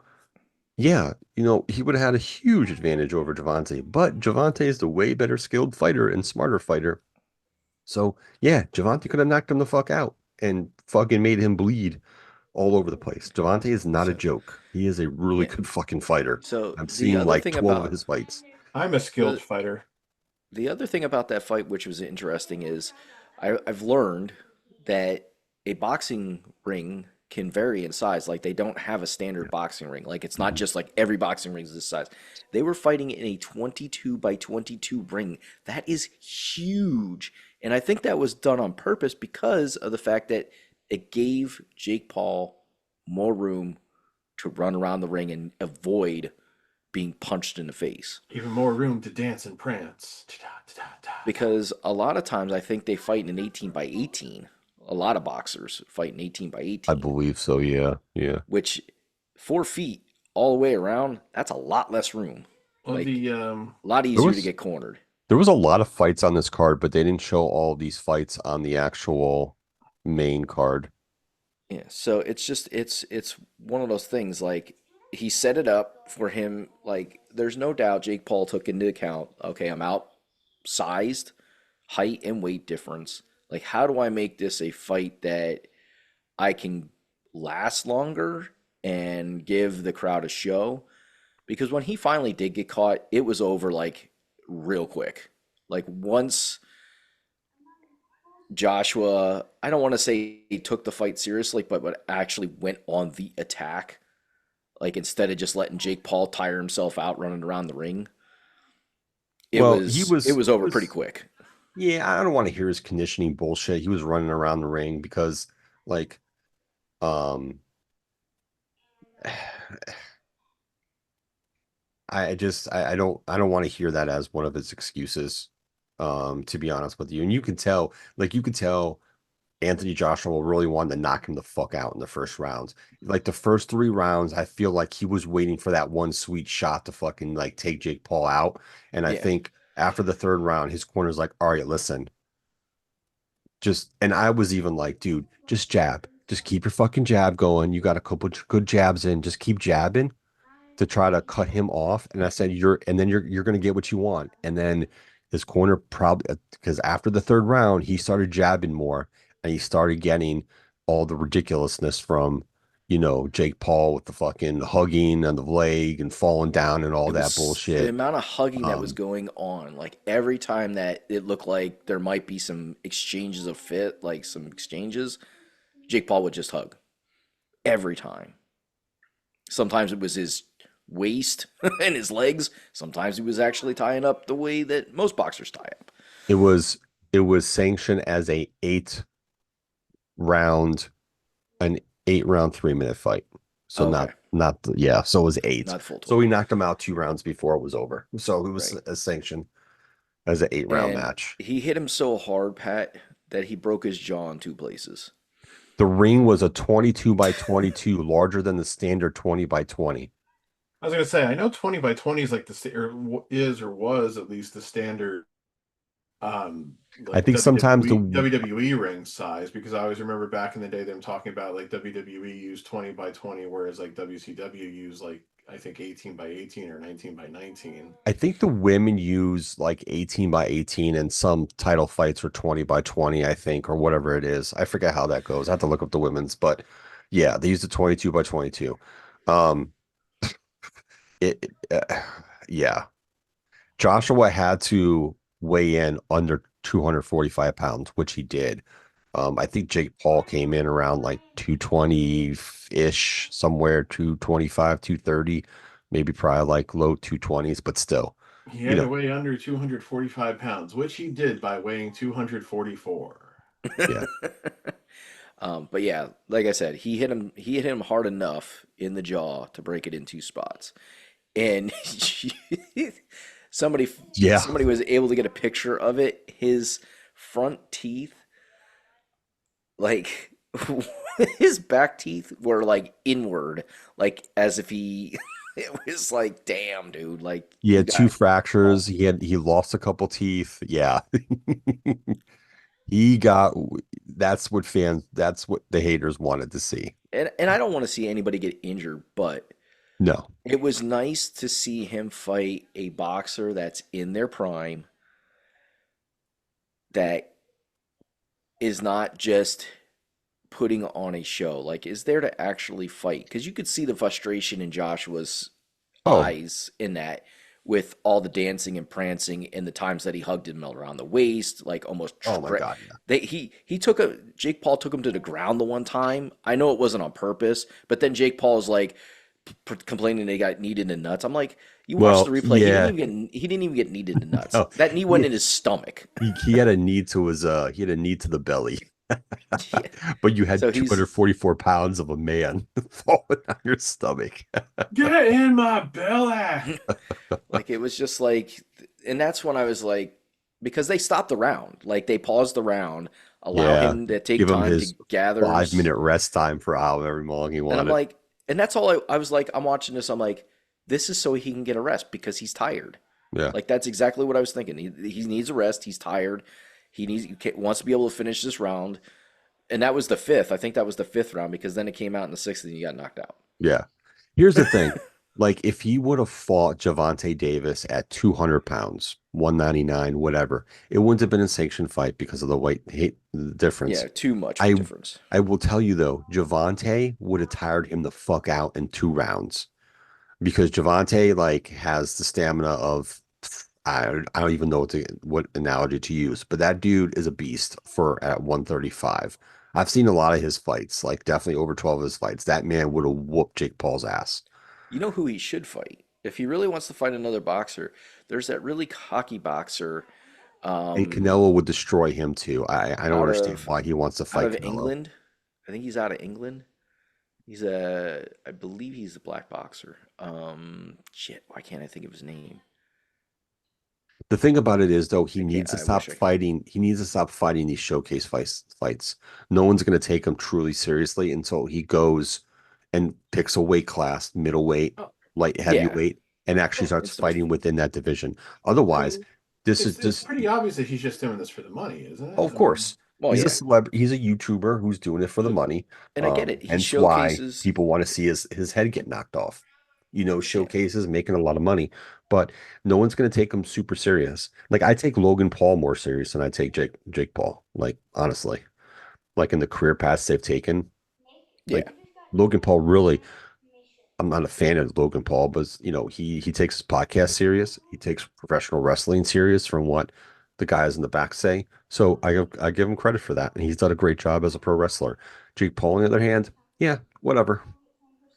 I feel like it's an embarrassment to the box. It's embarrassment to boxing, and I posted it on Facebook. I really think it is.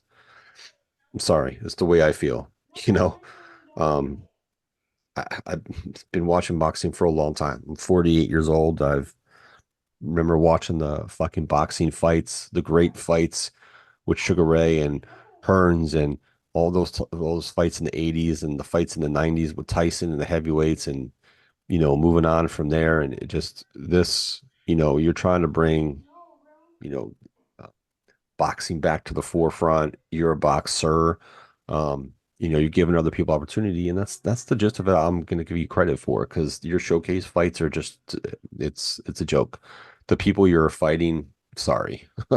It's nothing against them, but a lot of these people had careers in something else in their heyday, and they're trying something else, and they're give them credit for stepping into the ring to do something different from their original career, basketball, UFC, whatever the case may be. But at the end of the day, you know, he's not going to be taken seriously until he actually picks a weight division and fights within that class, and that's the logistics of it.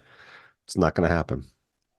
I'll keep watching the fights to see if he gets his head knocked off. That's really the gist of it for me. You can call me a hater if you want, but I'm a hater because I think it's an embarrassment to the boxing sport.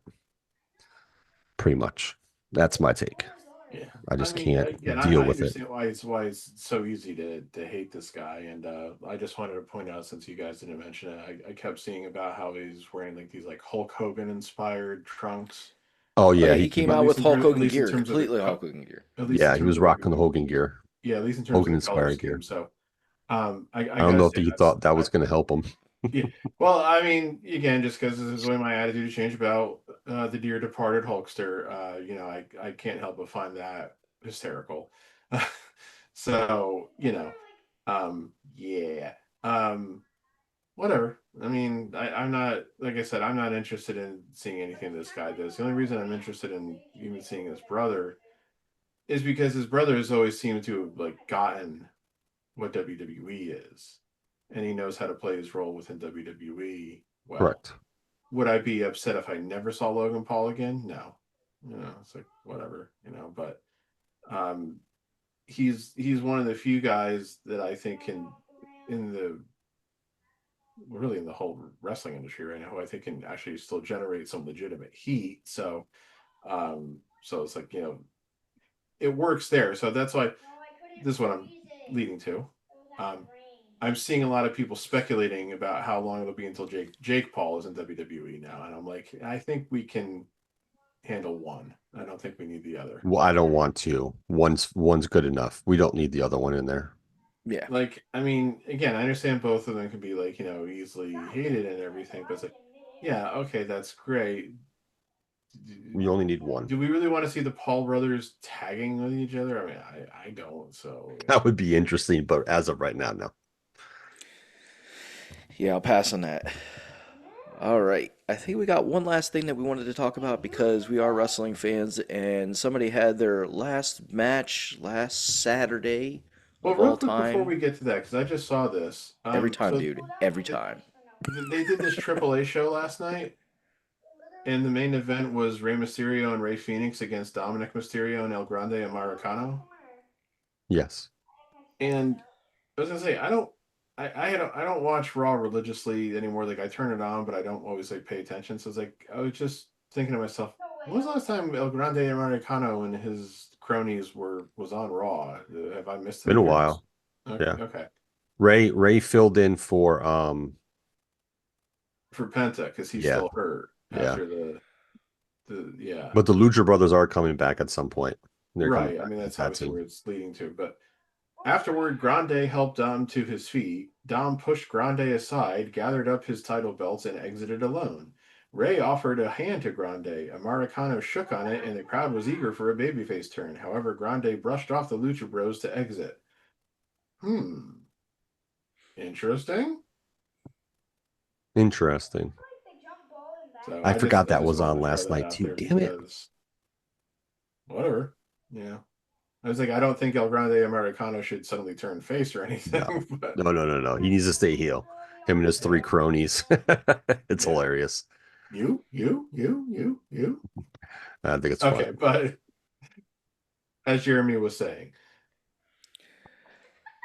We have one of our all-time greatest wrestlers. I don't know if I hate the fact that they give him the all-time greatest title because I don't agree with that necessarily, even though I'm a huge fan of his. But I John Cena mean, did they say that just wrestle. because of the title reigns, I think. Yeah, did wrestle supposedly. We'll go with supposedly because who knows? In the 5 years down the road, he might decide to do like a comeback bout. But according to him, he has wrestled his last match in WWE ever. I mean, hopefully it will be just because Yeah, they we don't always need say to Many have him wrestlers others doing never Hulk have really Hogan before. truly stuff, and retire, but I would like this one to stick. So yeah. Yeah, so would I. So we got to see that. He did wrestle Gunther on Saturday night's main event, and he did lose. A lot of people were pissed that he lost. It's like, listen, if you know anything, if you follow John Cena's career, you know that he was a company guy. He's going to do what's best for the company. And if it was for him to win, would have been best for the company, he would have won. But he knew it's more important to put Gunther over because he's still a current wrestler. He's still in big on the card, like he's a high guy on the card. Hmm. You got to put somebody like that over. And for him to beat John Cena, he can now use that in his run that he's in to say he ended Cena's career. Like he made Cena lose his last match of his career. There's nothing wrong with that. I think it makes sense in the whole story and all the storytelling and stuff like that for Gunther going forward. Wow, So they made him a Uber heel out of it. He yeah, had to be escorted by security and local police to get to his car after that, after Saturday night's main event because fans were literally waiting for him outside and were like talking shit, screaming and yelling at him, throwing shit at him. Like they got it, they got him to super heel status. And when he well, came out on Raw, he didn't have to say much. That's all he had to keep saying was I made him tap. Like his promo did not need to be anything spectacular yeah, because the and fans were going to be all up in his shit. They're going to be booing, cursing, yelling, screaming, whatever. And that's what they got. And he just played into it. Yeah, that I know some people didn't like his promo, but he didn't. He's a super heel now. He didn't really need to do shit with a promo. He just I needed mean, to come out, and that was it. they were going to boo him out of the building on Monday night, so it was like, yeah, that is the opportunity where less is more, fewer words is best, Yes. and because they've dealt with this issue where fans have wanted to cheer him a few times here and there over the last couple of years since he's been so prominent and everything. Yeah. So they they did something here where they definitely were trying to say no, we want him to be ultra heel again, and I mean at least immediately he is. They don't want a And heel. They didn't want this heel run to be. They didn't want another heel that was being cheered at the same time. They wanted a yeah, full-fledged. I don't know if we're gonna get like a full-fledged match out of it because of course the schedule's weird. That there isn't another PLE until I can't even remember which the next one is. So but they're teasing already something with him and AJ, Yeah. which could be an interesting contrast in style match, of course. No pun intended there, saying styles, because he made fun of AJ when he like exited the building there on Monday night, and I just saw like apparently he just made some comment, and I'm assuming this was in total kayfabe. He just made some comment where he said, "Oh, clearly AJ Styles is one of the best cruiserweights in TNA history," or something like that, which is obviously the most backhanded of backhanded compliments because that's just like totally denigrating him on like any other level, saying he's not a heavyweight, saying is focusing solely on TNA in that statement, like as if his WWE career was, and the Japanese career for that matter too, was like, completely irrelevant or non-existent. So Yeah. so they're obviously going to do something, I think, right away between Gunther and AJ, which I think I'd be fine with. Yeah. The bigger question that remains, and again, Cena said it on the podcast with Cody, and I think we all knew this, it was the way it was anyway. But was Gunther the guy that they needed to do this with? Like, this is a conversation we've had going back since when Brock beat Taker, which was Brock the guy who really needed to be the guy to end the streak? He needed that push too. Like, was end the streak, get the push, you know? Right. Brock didn't need that. Brock was always going to be Brock because Brock's a fucking physical freak and every other damn thing. So, that's always going to be what the lasting question will be, is like, did Gunther need this? A guy who had like the record-setting Intercontinental title reign and then had like the immense, world title reign or WWE title. I can't remember which one it was now. They're the same thing. For his career, So, probably not. yeah. But to continue to, as Joe mentioned, keep him a heel and keep him in that light instead of getting him to a point where just naturally people cheered him more than booed him. Yes. Yeah. Like, that was the thing. People wanted to see Jey Uso beat him at WrestleMania, but I don't think it was like a universal thing that where people wanted to see Jey Uso win. There were still, I'm sure, plenty of people out there who was like, "No, I want Gunther to win." I don't think there was anybody who wanted Gunther to beat Cena. Like, I guess maybe just like the most absolute, most ardent Cena haters. Yeah. Um, I wasn't really a fan of it because it's like when he lost the Intercontinental title to Dom at Survivor Series, I figured, okay, that'll allow him to go out on top and everything. Um, the whole losing in your last match thing to me is a little overrated now anyway. This isn't the territory days anymore. This isn't like you do the job on your way out the door. That's not the that's not the status of the industry right now. So I don't think that's something, the time honored tradition, that Vince made reference to, of course, in the infamous, Brett Screw Brett interview. I don't really think that applies anymore. So I don't think there was a need for Cena to lose. And it's like, while the immediate reaction to it, and again, in terms of the way that they're booing Gunther is great, that's fine. But you didn't want the last shots, well, not really, they weren't the absolute last shots, but the close to the last shots on that show to be the crowd chanting bullshit and fuck you, Hunter, and whatever else they were chanting. That's not great. That's not a great look for the company. That's not a great help to the company. So, No. And I get why and people want him to win his last match because they want to see him go out on top. And I get that. Like, yeah, I'm not and opposed to either one. and the whole thing was to, again, and I haven't listened to the podcast between him and Cody. I know they talked about Dwayne, I didn't get to going that part yet. going AWOL and everything, but I think people are just going to have a lasting bad taste of the way that this entire run was booked, the whole last year here for Cena, because I said when they turned him, I don't think anybody wanted to see this now. I don't. I think with them saying this is going to be his last year, he's going to be done in December, and blah blah blah. It was I something that don't should have think been done 10 years ago. right. I don't think anybody was anxious to start booing him then. And there were some good moments, but it was more kind of like, what exactly are they going for with this? And then to just turn him face again, just like on a dime, for little to no reason, really. Yeah. So there was so much of it that was nonsensical, and it's like it's about like well, who's to blame? And I'm like, well, everybody's to blame. Triple H is to blame, Cena's to blame, Rock's to blame. Anybody else who's involved in like the just the overall booking process of it is to blame.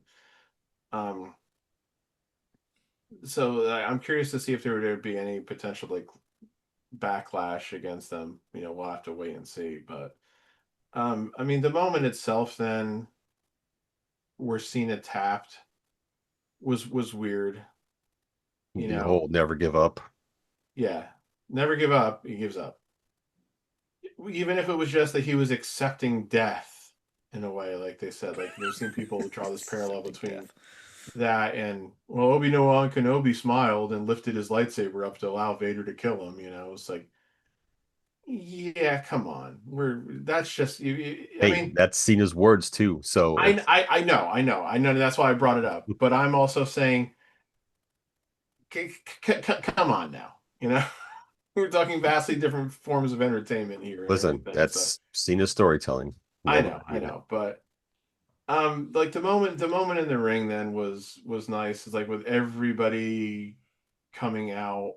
Um, I mean, like literally everybody. I mean, like there's Shawn Michaels and there's Undertaker and Kevin Owens is out with an injury. Is one of the guys there at ringside. Rob Van Dam is there and Kurt Angle and just literally everybody except Randy Orton, who was apparently in Saudi Arabia on a promotional tour. I'm like, that's when you have Randy Orton go overseas for a I promotional know, tour. right? During Cena's fucking last match, you have him over you there. know, Like, come and on, bad time. having Punk and Cody get in the ring and hand them their belt so he could kind of pose with them was kind of, and I was really kind of surprised by how emotional Punk appeared to be. And it's like I can't help but think that this is a guy He who has a big history with realizes. Cena, though. Yeah, I mean, he does have, interesting history with Cena, but, the pipe bomb, of course, and everything. And, they had that, the Money in the Bank match and then that match on Raw in 2013. But it's like, I also can't help but think that this is like a guy who realizes, I don't have that much time left either. So, um, I don't know, like, and then seeing Vince in like the little tribute video was, interesting. Uh, It is what At it is. least that was all we saw of Vince. At least Vince wasn't actually there in the arena. At least Trump wasn't in the arena. That's because there was all the talk about that. I was like, thank God we didn't have to get distracted by any potential sideshows with that. So I don't know. It's like I was very sad in watching it. And at the same time, um,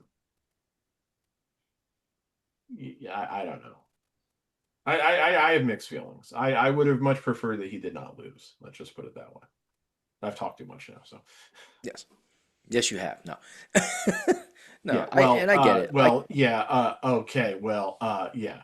I see it from both perspectives. Like I said, either way, I was as a viewer, I'm fine with it because I know Cena. I know he didn't care about winning or losing. He cared about like the future of the company and things He's a like that. company And man.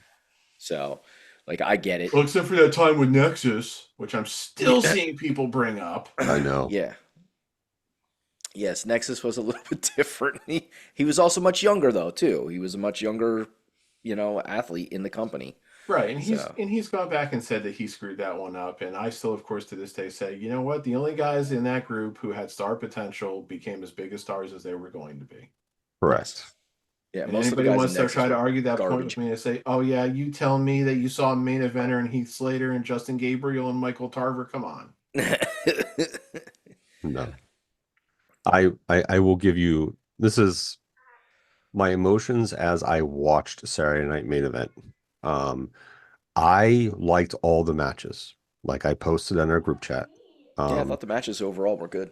Yeah, I I mean, I Meltzer gave him good ratings overall. If you want to put any stock into that, just as an example, it's Nope. decent ratings that's a anyway. grain of salt with that guy.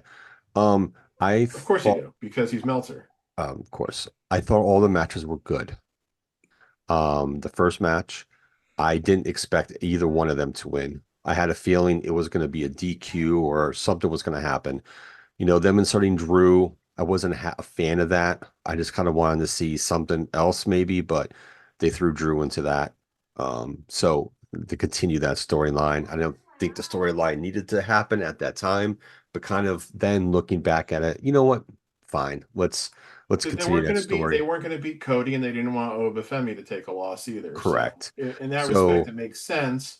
Then, of course, the counter to that is, then why do you even book the match if you don't well, want either guy to lose? well, Because non-finish finishes piss people off. you still showcase their talent, which Yeah. Obo, like Femi for some is a like, Femi for others is a not like. Femi for me is I'm okay with him. He has potential. I I know don't AJ hate him. doesn't like him. I've not seen him to have an opinion, so I think there's Where is potential there with him. Obafemi? Where is he And actually from? Because I think they mentioned that he's a former NFL player. Obafemi. I think Yeah. so, yes. Ah, Pat will look it up. Overall, I thought their match was good. He is native Nigerian, Okay. so that is true. He went to Alabama, um, but he was a track athlete. Okay, track. Okay. Yeah, he did like shot put, it mentions here as an Ah, example. okay. So, but Gotcha. Yeah, it he makes wasn't sense for his size. he wasn't a football player, and again, he was I was born just in Nigeria. I So was just wondering because they have him playing the like African like Yeah, that I prince type thing. yeah, I was that like, well, there's the stereotypical black man freaking gimmick. So I um wanted to make sure at least he had some type of route like to that area. Like if they're gonna put him in that gimmick, like yeah. can he he have at was least born in Lagos, Nigeria. He okay. attended the University of Lagos. Well, Um, good. At least he's got so roots in there. So like so yeah, at least they could tie it to him so this isn't legitimately. like what they did with Apollo Crews a couple Yeah. years ago. Thank God. Jesus. So that match was good. There is at least some authenticity, even though there's still there's still a sense of this is what you're still going with in 2025 kind of shit, Yeah. you know. Yeah. Okay. Continue, Joe. Sorry. I I liked the match. I thought both of them did well. I thought Femi had a good match with Cody. I didn't hate it. I thought it was good. The women's match, Bailey versus Sol Ruka, I thought that was a good match as well. Hmm. A couple of little missteps here and there. But other than that, that showcased the skills of Sol Ruka. I'm a big fan of her in NXT. She won. Bailey did good. Bailey is another one. She's a company woman, you know. She didn't need to win that match. She's fine taking the loss. But, some people wanted Bailey to win that match. I guess you can't have all the NXT guys taking losses when you're bringing them up. The next match was the tag match, AJ Knight, AJ Styles versus Dragon Lee, which they call AJ Lee, which is funny. But anywho, taking on Javon Evans, who I've been high on for a long time, and then Slater from um, TNA. He's kind of like similar to Javon Evans, but TNA's version. They're both young. I think I'm high on him too in TNA. I think they work really well as a tag team, to be honest. So that's something that could be happening in the future. I think that I'd like that. Yeah, AJ had his little botch on the ropes, but you know what? You slip and fall. Those sometimes those ropes aren't the greatest. Especially if Yes. people like the corner he did that into. There was a lot of stuff going on in those corners, so they might not have wiped down the ropes properly either. Who knows? Yeah. It happened. I Did we thought get that to was Stop see a making excuses. Gendry? He Was there a botched. Gendry sighting in I feel like there was no, that was in no. Raw. Raw had the Yeah. Gendry sighting. So, like, listen, he slipped off, and they improvised. The dude picked him up and started beating on him, and then they did the roll. Then they just reversed it to get AJ back on offense, and then they finished the match. It wasn't detrimental to the match. I listen. I understand people. Some people, we know AJ is very high on botches. I'm not. Unless it's detrimental to the match or it causes something that's fucks up the match. like the NXT match where the wrong woman got pinned and what's her name didn't get off Blake Monroe, and at least the ref counted the 3 this time. Whatever. Like that's a major botch. Well, Someone won the title that wasn't supposed to. Let's take a step So back. that's a major botch to me. I So saw I saw something late last night that said that the blame is now being shifted to the ref for actually counting the pin, and it's like, you can't are you have it So, fucking 1 minute kidding where they me? count the pin and next minute they don't count it, and it's you're Right. blaming them. AJ and I were discussing this on the phone the other night. We said, okay, so yeah, it was a botch, but at least, it's like I'm like, and I use an example of like I remember the hardcore battle royal from WrestleMania 2000. The guy who was supposed to win the match didn't because they ran out of time. Like the buzzer went off before like, the last pin was counted. What did they do? The next night on Raw, they had the guy who was supposed to be holding the title at the end of the match beat the guy who had the title. So it's like you can change a match finish like that very easily. So it's like the one woman wasn't supposed to be Blake Monroe. Okay, fine. You have him wrestle again in a week or two, whenever, and you just reverse it. It's like it's better than the referee very obviously not counting the pin when they're down for 3, like that Nia Tiffany. Sorry, I just took my pills. That Nia Tiffany Jade match, weeks back. So yeah, it's the so bullshit blaming the referee. we had She got the wind knocked out of her. She couldn't kick out. The other woman was unaware of it, which was probably her fault, really mostly than anything. Okay, fine. So what? um didn't we have R-Truth and Miz come out during Yeah, I Saturday thought Night so. Main I thought Event? that's when they did a Joe Hendry thing. Yeah, Yeah, so that's when they had the Joe thing. Hendry thing because I was laughing my ass off during that segment. That segment was funny. Yeah, like It it, was interesting. I kind of like I like Joe Henry, but at the same point, I kind of wish it was kind of like just a thing between Miz and R-Truth. I just mhm, wanted those two to have like some type right. of like segment and like R-Truth get one up on the Miz. The Joe Henry thing added to it, I guess it was fine, It was in funny because he's regards like, to I'm it. so sick of Joe Hendry, and then it's all of a sudden, say his name, and he appears. I was like, this is. Here he comes to save the day. I was like, that's Yeah, that awesome. it was to me it was humorous. I kind of it could have still worked without Joe Henry, but it was humorous. Yes. It was for sure. The last match, listen, Gunther versus Cena. I think I liked the match. Yeah, there was a lot of sleeper holds, and people can say that some of the Cena's finishing moves could have ended the match, but at the end of the day, I wasn't happy with the finish when I first watched it, and I'm just trying to like reflect on the match itself afterwards, because you always have an emotional take at the time, and then a different take, sometimes a different take several days later. So my several days later is this. John Cena is a company man. He always is and always will be.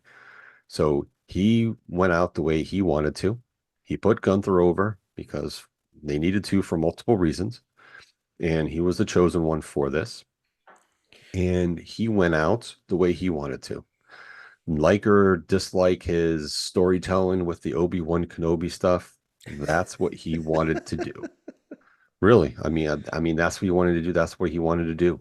He mentions in the Obi-Wan podcast about the Kenobi. obituaries and people going out peacefully. That's what he wanted to do.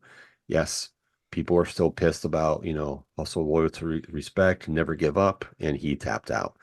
Some said he should have just like closed his eyes and, Passed out. smirked, closed his eyes and passed out instead of tapping out. Maybe that could have worked. Maybe if someone brings that up to him, he'd be like, "Oh yeah, maybe that could have worked too." But he did what Well, he passing wanted. out with a smile on his face would have been Weirder. weirder.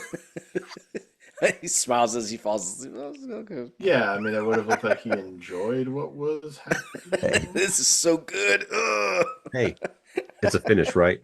It's a It's a finish, finish. and it can happen. Hey, But that's how I finish. at the end of the day, listen, it's what he wanted, and you knew if he seriously though, and here's the other aspect. If he was really going to win his last match, and then other people were complaining that he just, once again, he lost his last 3 matches, he lost all 3. Okay, I get it. You want to be mad about that? That's fine. Storytelling and reasons why they did that. But if he was going to win his last match, he would not have won against Gunther. He would have won against like Uso or somebody else.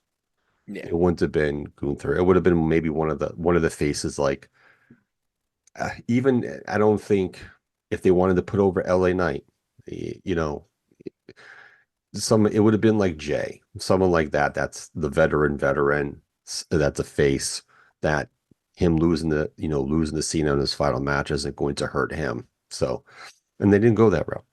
So it is what it is. This is what Cena wanted. But I do at the same point, I think his whole arc of his retirement was definitely hit or miss, especially when they decided to turn him heel, because that did not work the way they wanted it to. And I am very curious to get to the point where Cena starts talking about the whole Travis Scott and Dwayne segment and turning heel. I'm curious to see what he says.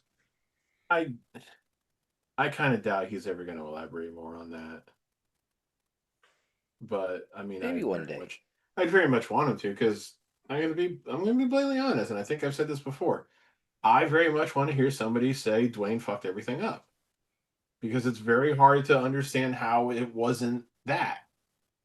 You know, like people can blame Triple H, and that's fine, but at the end of the day, I can't help but think And here's somebody the thing, said, like "Oh, Dwayne wants to come back and he wants to participate in this, so we got to write him into it." Okay, this is what we'll do, and then Dwayne goes and says, "Yeah." my other Especially thing, because Dwayne buried Triple H essentially. So, and again, I don't have a lot of enthusiasm for Triple H right now for several reasons, but Dwayne came out and said, "Oh, the booking could have been better" after he hightailed it out. So hypocritical much? the other thing too, like from Saturday Night's main event, like at the end, people like dogging on Triple H. If you're dogging on Triple H at that time because you didn't like the ending of the show, then it's unwarranted. Like Triple H has nothing. Cena decided what his fucking match ended, how it ended, and why it ended. Has nothing to do with Triple H. So if you I want to mean, dog on Triple H because of how the match ended, I don't think that was proper. Like dog on him for other shit at other times, but doing it that time, that night, I don't think it was warranted by the fans to take a shit on Triple H because of how the well, I match mean, ended. okay, point taken. But I also say, allow me to retort. Um, No. he comes out, he comes out, shows himself publicly.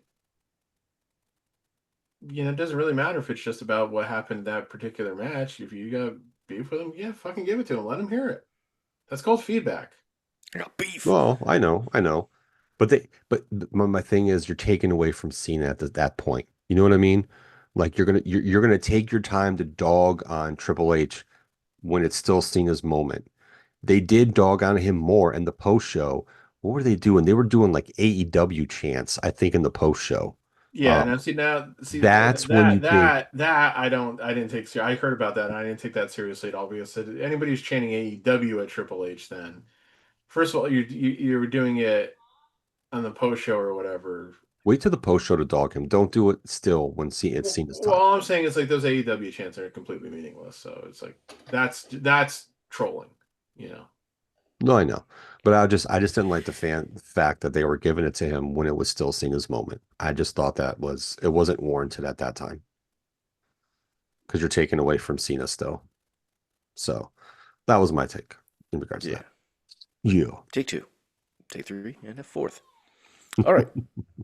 So with that said, we've covered some really big topics. Anything else? So yeah, but like I mean, just to kind of wrap it up, yeah, I hope Cena does stay retired. I hope he doesn't get lured by any need to come back, whether it's Saudi money, Shawn Michaels, or any like brief program, because again, it's just like, what's really gonna be the point His anymore? only involvement should be coming back and hosting a show.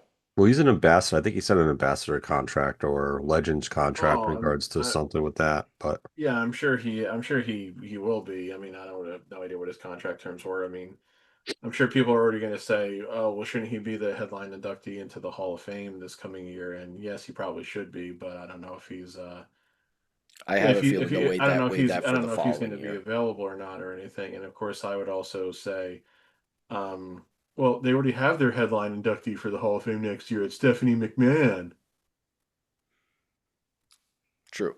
I think they're gonna wait for next year, not this coming year, but the following year to do Well, Cena.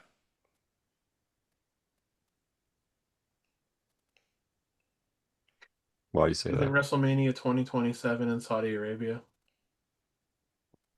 Not Ooh, sure. that's a good question. Because if it is, I really hope they don't induct him that year. That'll be the WrestleMania that doesn't exist for Pat. Well, I bet. Well, speaking of when Pat said when's the next pay-per-view, it's the Royal Rumble that doesn't exist Saudi. for Matt for Saudi. Pat in January That's 31st. why I kept on. That's why he said there's not one for a while. Yes, Um, WrestleMania 43 in 2027 will be held in Saudi Arabia. Well, maybe they'll wait 2 years then until it's back in the U.S. Is it the But one after that, anyways, the one in New Orleans? I have no 28? idea. I think they got anyways, 2028. Well, I mean, that's where, because, yeah, it wasn't this coming year's WrestleMania supposed to be in New Orleans until they decided to go running back yeah, to Vegas. So, yeah, I mean, I don't know that they've guaranteed that because there's like no like Wikipedia page for it. So I don't. Yeah, They'll probably bid that out again because well, I think they gave it to them because next year, instead of getting Mania, they're getting Money in the Bank.